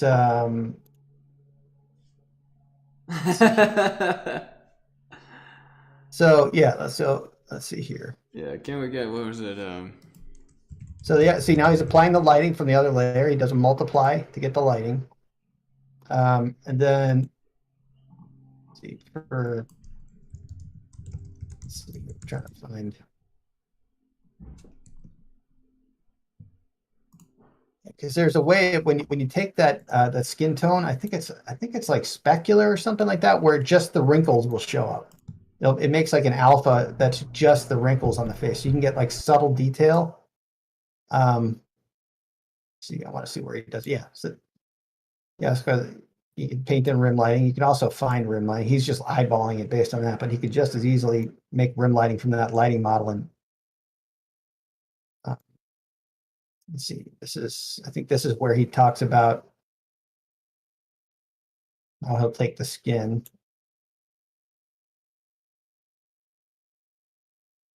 Okay, well, in this case, he's just actually taking photographs now and bashing them in from the eyes from the model. And he's making something entirely different than what's in the Sketchfab model, but he's actually able to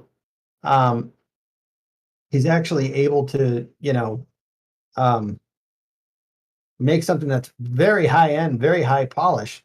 And so for something like this, if you got a job that's like it asks for like a super realistic looking character coming at you, well, what I would do, and he's got a gun or whatever. So what I would do in that situation is like I would go, get the pose on Nixamo, or Yep. one of the other things.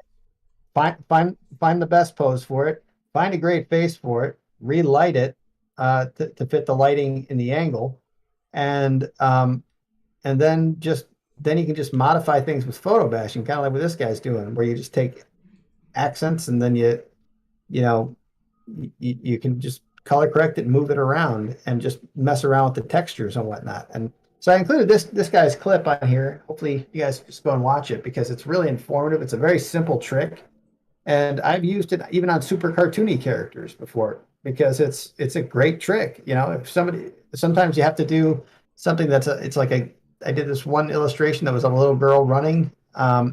And I was going to send it off to Misha and I did send it off to Misha to do a painting of, but I wanted the underpainting to look like a 3D render. So it was like when the executive looked at it, it would be like a finished model. And I knew that Misha didn't like doing like super duper realistic stuff like this. So I could figure it all out on my end by sending it to him and just do all the photo bashing and then keep it light. And then that way he can paint on top of it in a multiply or overlay method like he likes. Yeah.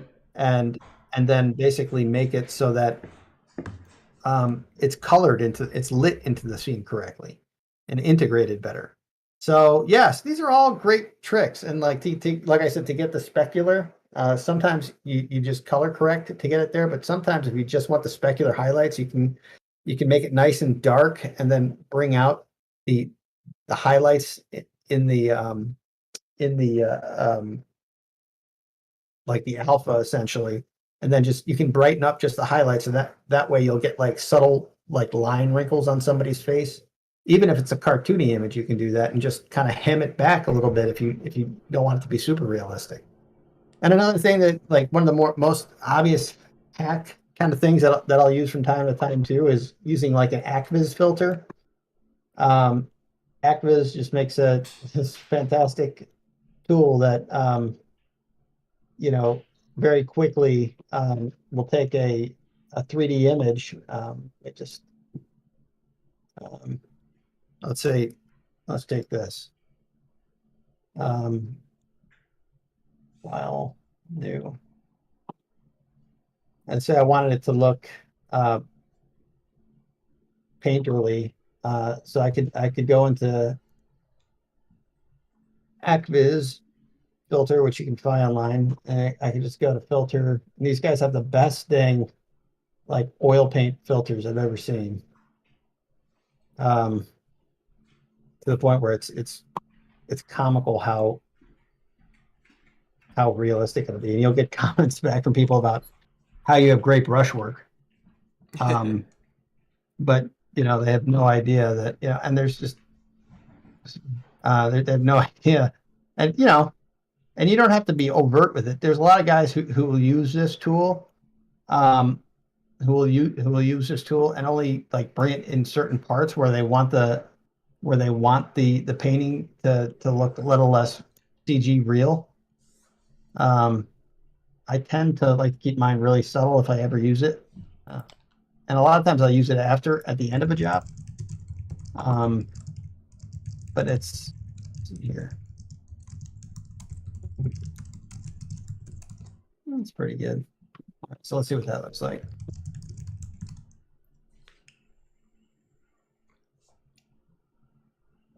So it's a good. I mean, that's a little bit more heavy-handed than how it normally would look. But that's a good base. Now, say you were doing a painting and you were like, yeah, but I just want certain areas to look, less realistic. Well, now I can take my original photo on there and you can just paint out and soften the areas, so you can selectively bring in where you don't want it to look realistic. If you're just like, all right, well, there's a lot of noise up here, I want to just kind of break it up subtly. You can do that at the end where you're kind of painting over on top of things. And another good trick too, if you ever need to do like realism stuff, like photo bash realism stuff, and and you're like, oh, my problem is that I always, when I bring the photo in, it always looks like a photo all the time. The first hack, and I learned this from taking a class with Jama.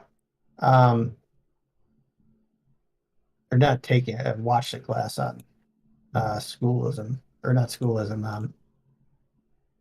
What do you call that? What's that say? It's like Learn Squared or something like that. No, it's whatever Mache's school is. Man, where is it? Here, let me just take any photograph and just bring it in here. So, battlefield. Oh yeah, it was like a Viking or something.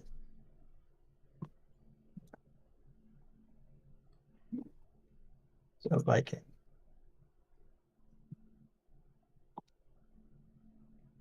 The tough Viking guy here. So let's bring this muscly Viking dude down. So if you want to make it so it has like a painted look right from the get-go without being so overt like an actress filter. Oh, here's this is the one I brought down earlier.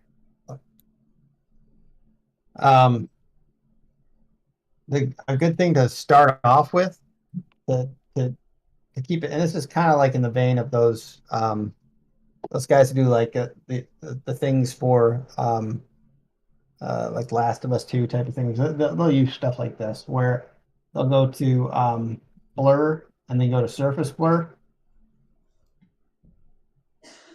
And you'll pretty quickly start getting a nice soft look right from the start. And it basically it just takes the details, and there's details are still there, but they're just not so over the top. Mm. And you can pull them out if you want to, like to have like a little bit more if you wanted to, but it's a great way of just very quickly killing photographic noise without losing the photograph. So surface blur is the best one to use for that. So all these things are tricks and tips, and they're all stuff that you can use, and it'll speed you up and speed you to get a look faster, a look that you can quickly say this is close to a finish to a client. But the number one thing that you're going to have to rely on at the end of the day is fundamentals. Yeah. Fundamentals will teach you, what light to add, what local color, what the local color really is. Squinting your eyes will help you to see that when the values are too close and your image doesn't look like it has enough depth. There's one other little trick. I forgot about this. I don't want to shortchange everybody. Because let me just go to screens and screen. So go live. All right. So yeah, so there's one more tip. And you still there, Mish? Yep, I am just processing. Some people say that it's so cool that for your, I'm not sure what that means, but for your age, you know so many modern tricks. Basically, people saying that you are a very modern but an ancient Viking who knows a lot of things. Because for people who are, I guess, the veterans of the industry, they usually are staying with the old times, but. Yeah, every time you would show me something. It's like I said in the beginning. If you don't do adapt. this kind of stuff, if you don't adapt, you'll get left behind. So, so here's another cool thing. All right, so this is Adobe's new, and every time Adobe comes out with something using AI, I pay close attention. So when you do stuff in 3D, and you want to affect something, you want to add some like gradual mist. Well, you can do what I just did in my painting, where I painted it softly and then I softly pulled it back. You can do that, and it will generate some generally good stuff. But these AI tools, like this depth filter, it will right away give you. Let me output a depth map on top of a 2D image. Let's see here. Hit OK. it'll very quickly give me like what a 3D depth map looks like. So each one of these things it sees has a different layer of fog. And so what I can do is I can go to the channels, and there's other ways of doing this, but I can go to the channels and just paste in that new layer, or make a new layer, then paste it in. Then I can just turn off these. And now say I want to like add some haze to the background, but I want it to be gradual. Like the furthest back things are getting affected more than the foreground stuff. And say I want to have this kind of sky fog coming in. So now I can do is I can go to make a new layer. I can set it to lighten. And then I can go image adjust. Oh, I'm sorry, select, load selection, and then I'll just go to alpha 1, that new alpha that I've just made. Okay, so now what I can do is I can just go edit fill, and then I'm going to fill the entire thing with haze, and it's gradually coming forward. Just it's using that mask. Actually, the better thing to do is to just fill the whole thing with. Let me just fill the whole thing with white. You select.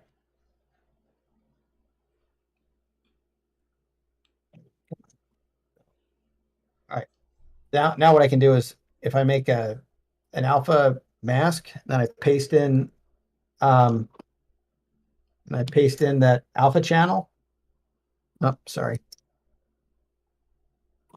Just go like this. We'll make a select, load selection, alpha 1. And I just hit delete. Actually, I want to probably do the opposite of that. So hit delete. No, do one. Sorry, load selection. Sometimes I get confused. Like, is black the stuff that is affected or white? Okay, and that's the opposite of one. Sorry.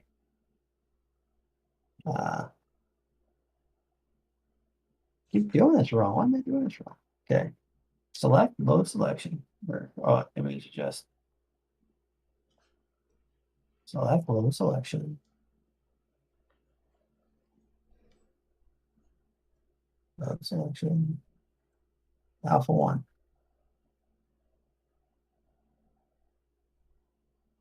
Boy, I'm telling you. Select inverse. This magic is so powerful, even Joe sometimes having a hard No, time conquering it. Now that I'm messing with it, I can adjust the brightness of the alpha channel, and I can reduce the amount of fog. Cancel select. I can reduce the amount of fog, or add the amount of fog. Oh, by adjusting the values. Okay. Gradual. So like I can bring the fog more around him. And then if I wanted to turn it down in the background, I can lessen it that way. And then I can also, if I want it to,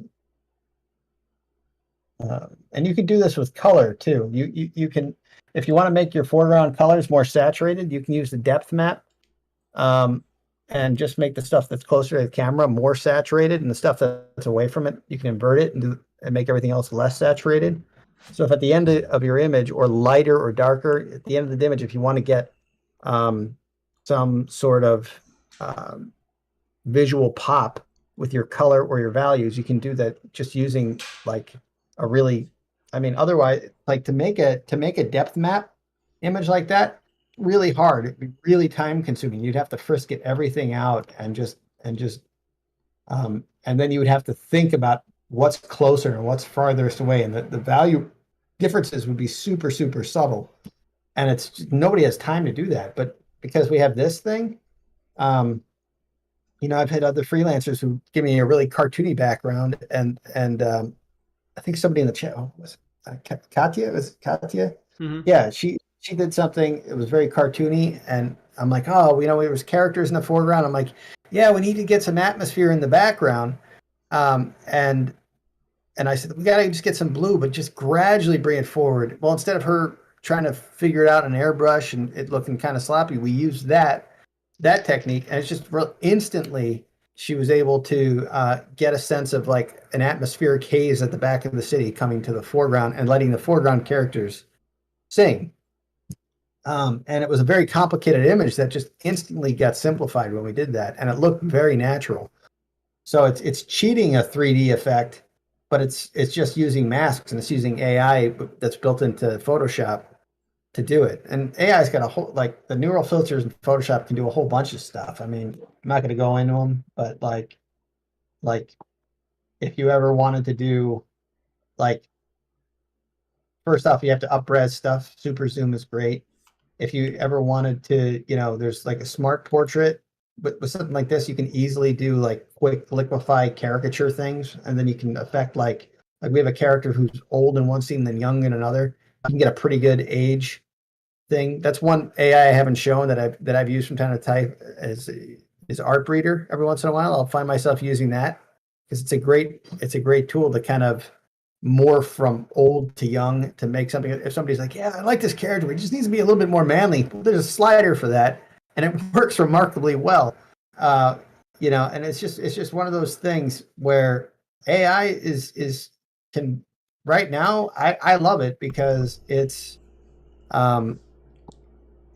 like when a director asks for a fast change, I can make a fast change, and sometimes a fast change would be normally like, well, I can do it, but that's going to be another 2 days of work. But now it's like it's super fast, and directors love that, So yeah, so these are all these are all good things. Let me just shift over to stop streaming. All right, so you see me? Yep, I can see you. Your beautiful Viking face, man. So yeah, so these are all like good tricks and tips. They're all great things, but like I said, it's knowing how to use them, knowing when to use them, knowing how much to use them. A lot of these can be post effects, but they're not always. Sometimes they're early visual development production when you're blocking things out. And there's always, if you're ever in a situation where you're like, I just can't get the thing, you just have to kind of use your head, because like things like there was no book that said use like little miniature Legos to get your perspective right. Use or blocks or whatever, use mediums or sometimes if I want another quick model block out that needs to be more fleshed out than what I can do like sitting at home, I'll make something really quick in Adobe Medium and just put the VR helmet on. That's another great technology that is still a lot of people aren't using. And it's a super fast way of sculpting something really quick that you can bring in a blender and just, then you just have to throw some light on it, and then it's just about finding textures to texture it and make it a little bit better.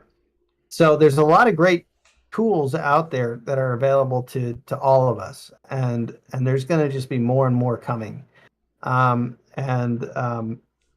You just got to keep an eye out, and even if you're used to using like 2D, or if you're used to using 3D, the best thing is every week something new comes out that me and my friends are always going like, did you see this thing? Yeah. And it's mind-numbingly amazing, and you have to keep up with it. And I'm like 45, but I'm going to be keeping up with this stuff when I'm in my 70s because you get older, but you don't really have a desire to stop learning how to do things. And you only get so many years in your life, and you go to a museum and you see these amazing images done by painters, but some of them have only done a small handful of images their whole life because it would just take them so long. Yeah. You have the ability to make a ton of images. Super fast. We were talking about all these like AI things and everything, and how in the 80s people use airbrush, but there was a time where somebody was just like, you use the color blue, you could afford blue. Yeah. Like that was a thing. And and then people got snobby about it. Well, it's not pure lapis lazuli, so it's not but like And people get very precious about keeping things the old way, but the future doesn't care about the old way. Everything's moving forward. So don't get too comfortable, but don't lose that drive to constantly make better images than what you've made before. And that is my drive. My drive is that it's very hard for me to say that there's ever an image that I've made that for more than a night and a half or so that I look at it and go, yeah, that's a Joe Spadaford image. Like Mhm.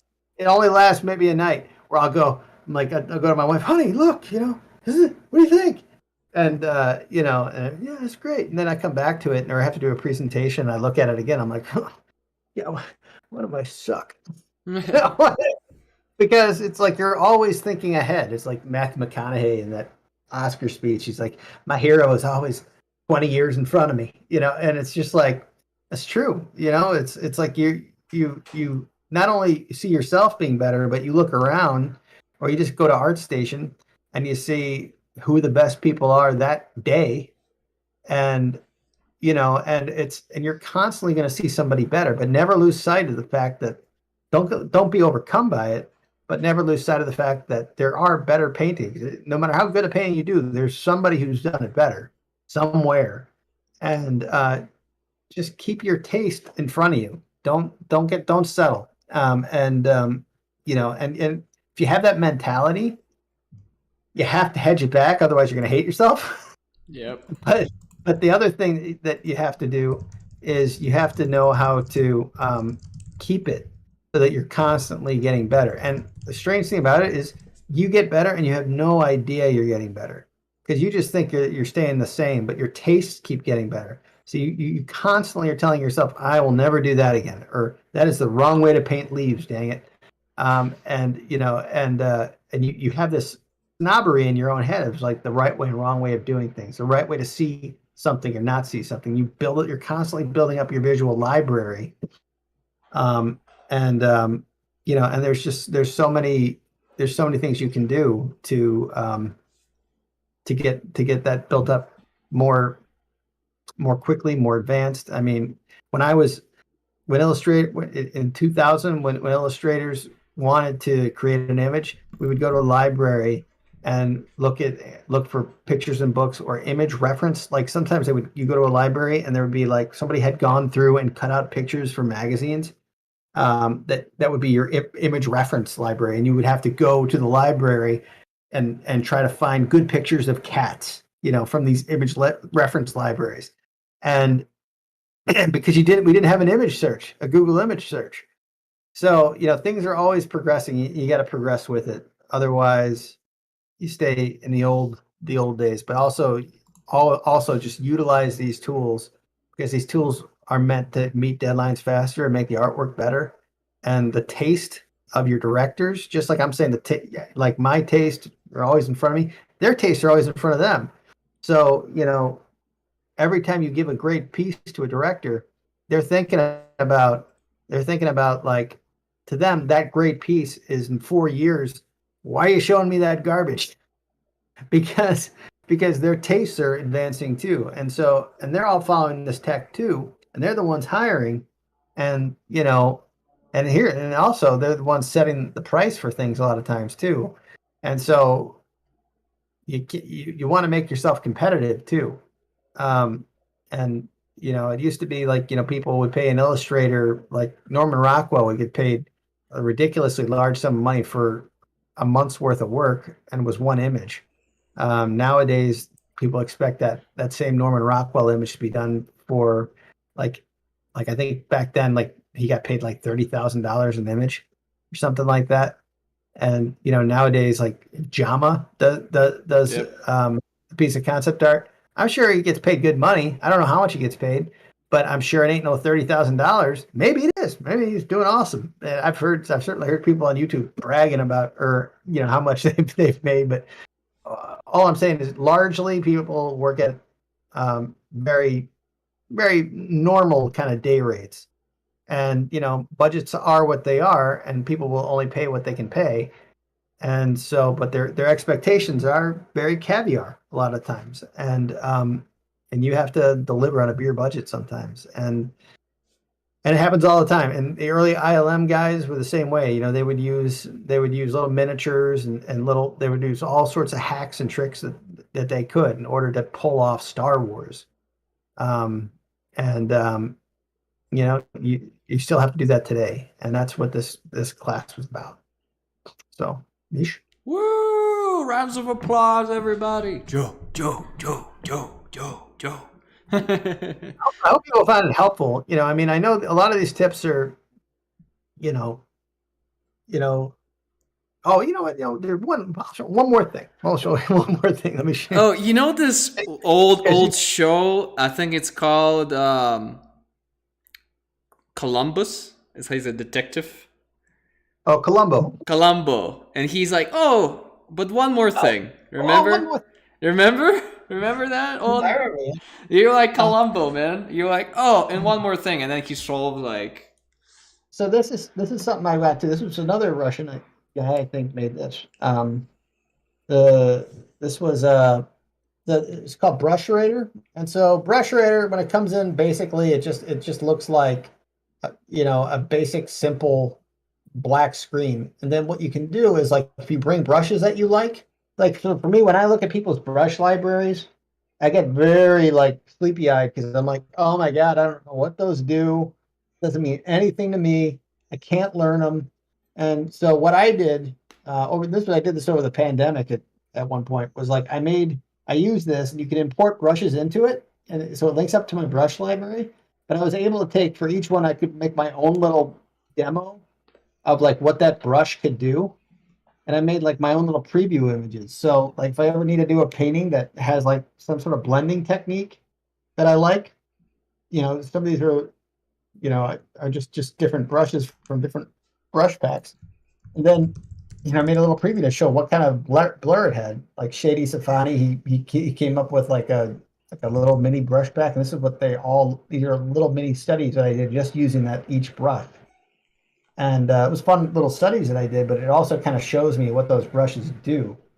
So if I ever wanted to do something that was like painty and artistic, like a lot of times I'll use this like a sergeant brush, or a messy sergeant brush that I call.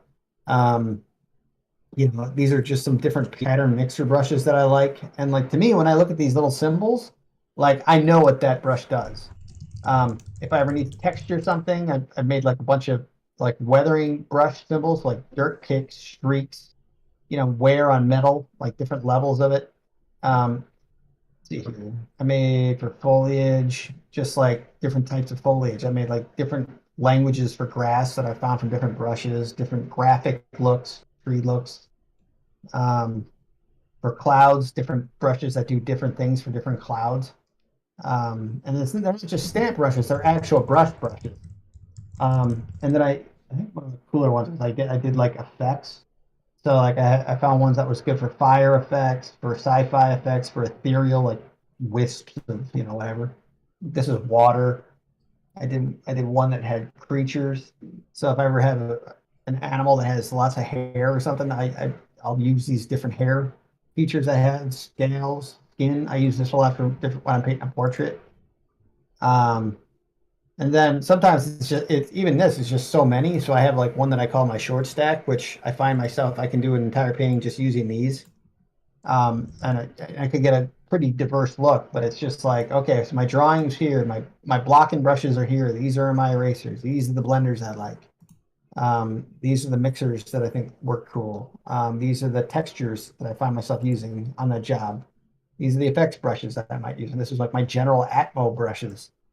But mostly it's like I use these like this egg shader a lot. And then, you know, so it's you figure it all out. And anytime somebody comes out with like a new brush thing that I tend to follow, like this was all me liking John Park stuff. And so me just breaking down the brushes that I liked of his and how I would use them. And it takes a little bit of time to do these, but this was a girl on who did a class on schoolism, and she included a short pack, and I'm like, oh yeah, it's similar to the brushes. I should do one of the Misha brush set. So yeah, so it's another cool tool, and think of one other one here. This is a cool tool too. I'll use every once in a while if I need something quick in something. I'll use like pixel squid. So say there needs to be a, I don't know, something that's just annoyingly hard, but somebody needs it in there. I'm like, okay, yeah, this Viking needs a fern. He's contemplating a fern, So I'll use like this pixel squid thing and throw that in there and then just relight it. What's cool about this thing is that you can like turn things in any different directions. So I've done entire illustrations for clients in the past where I'm just like, all right, let's just collage it all in with pixel squid and, let's hit okay.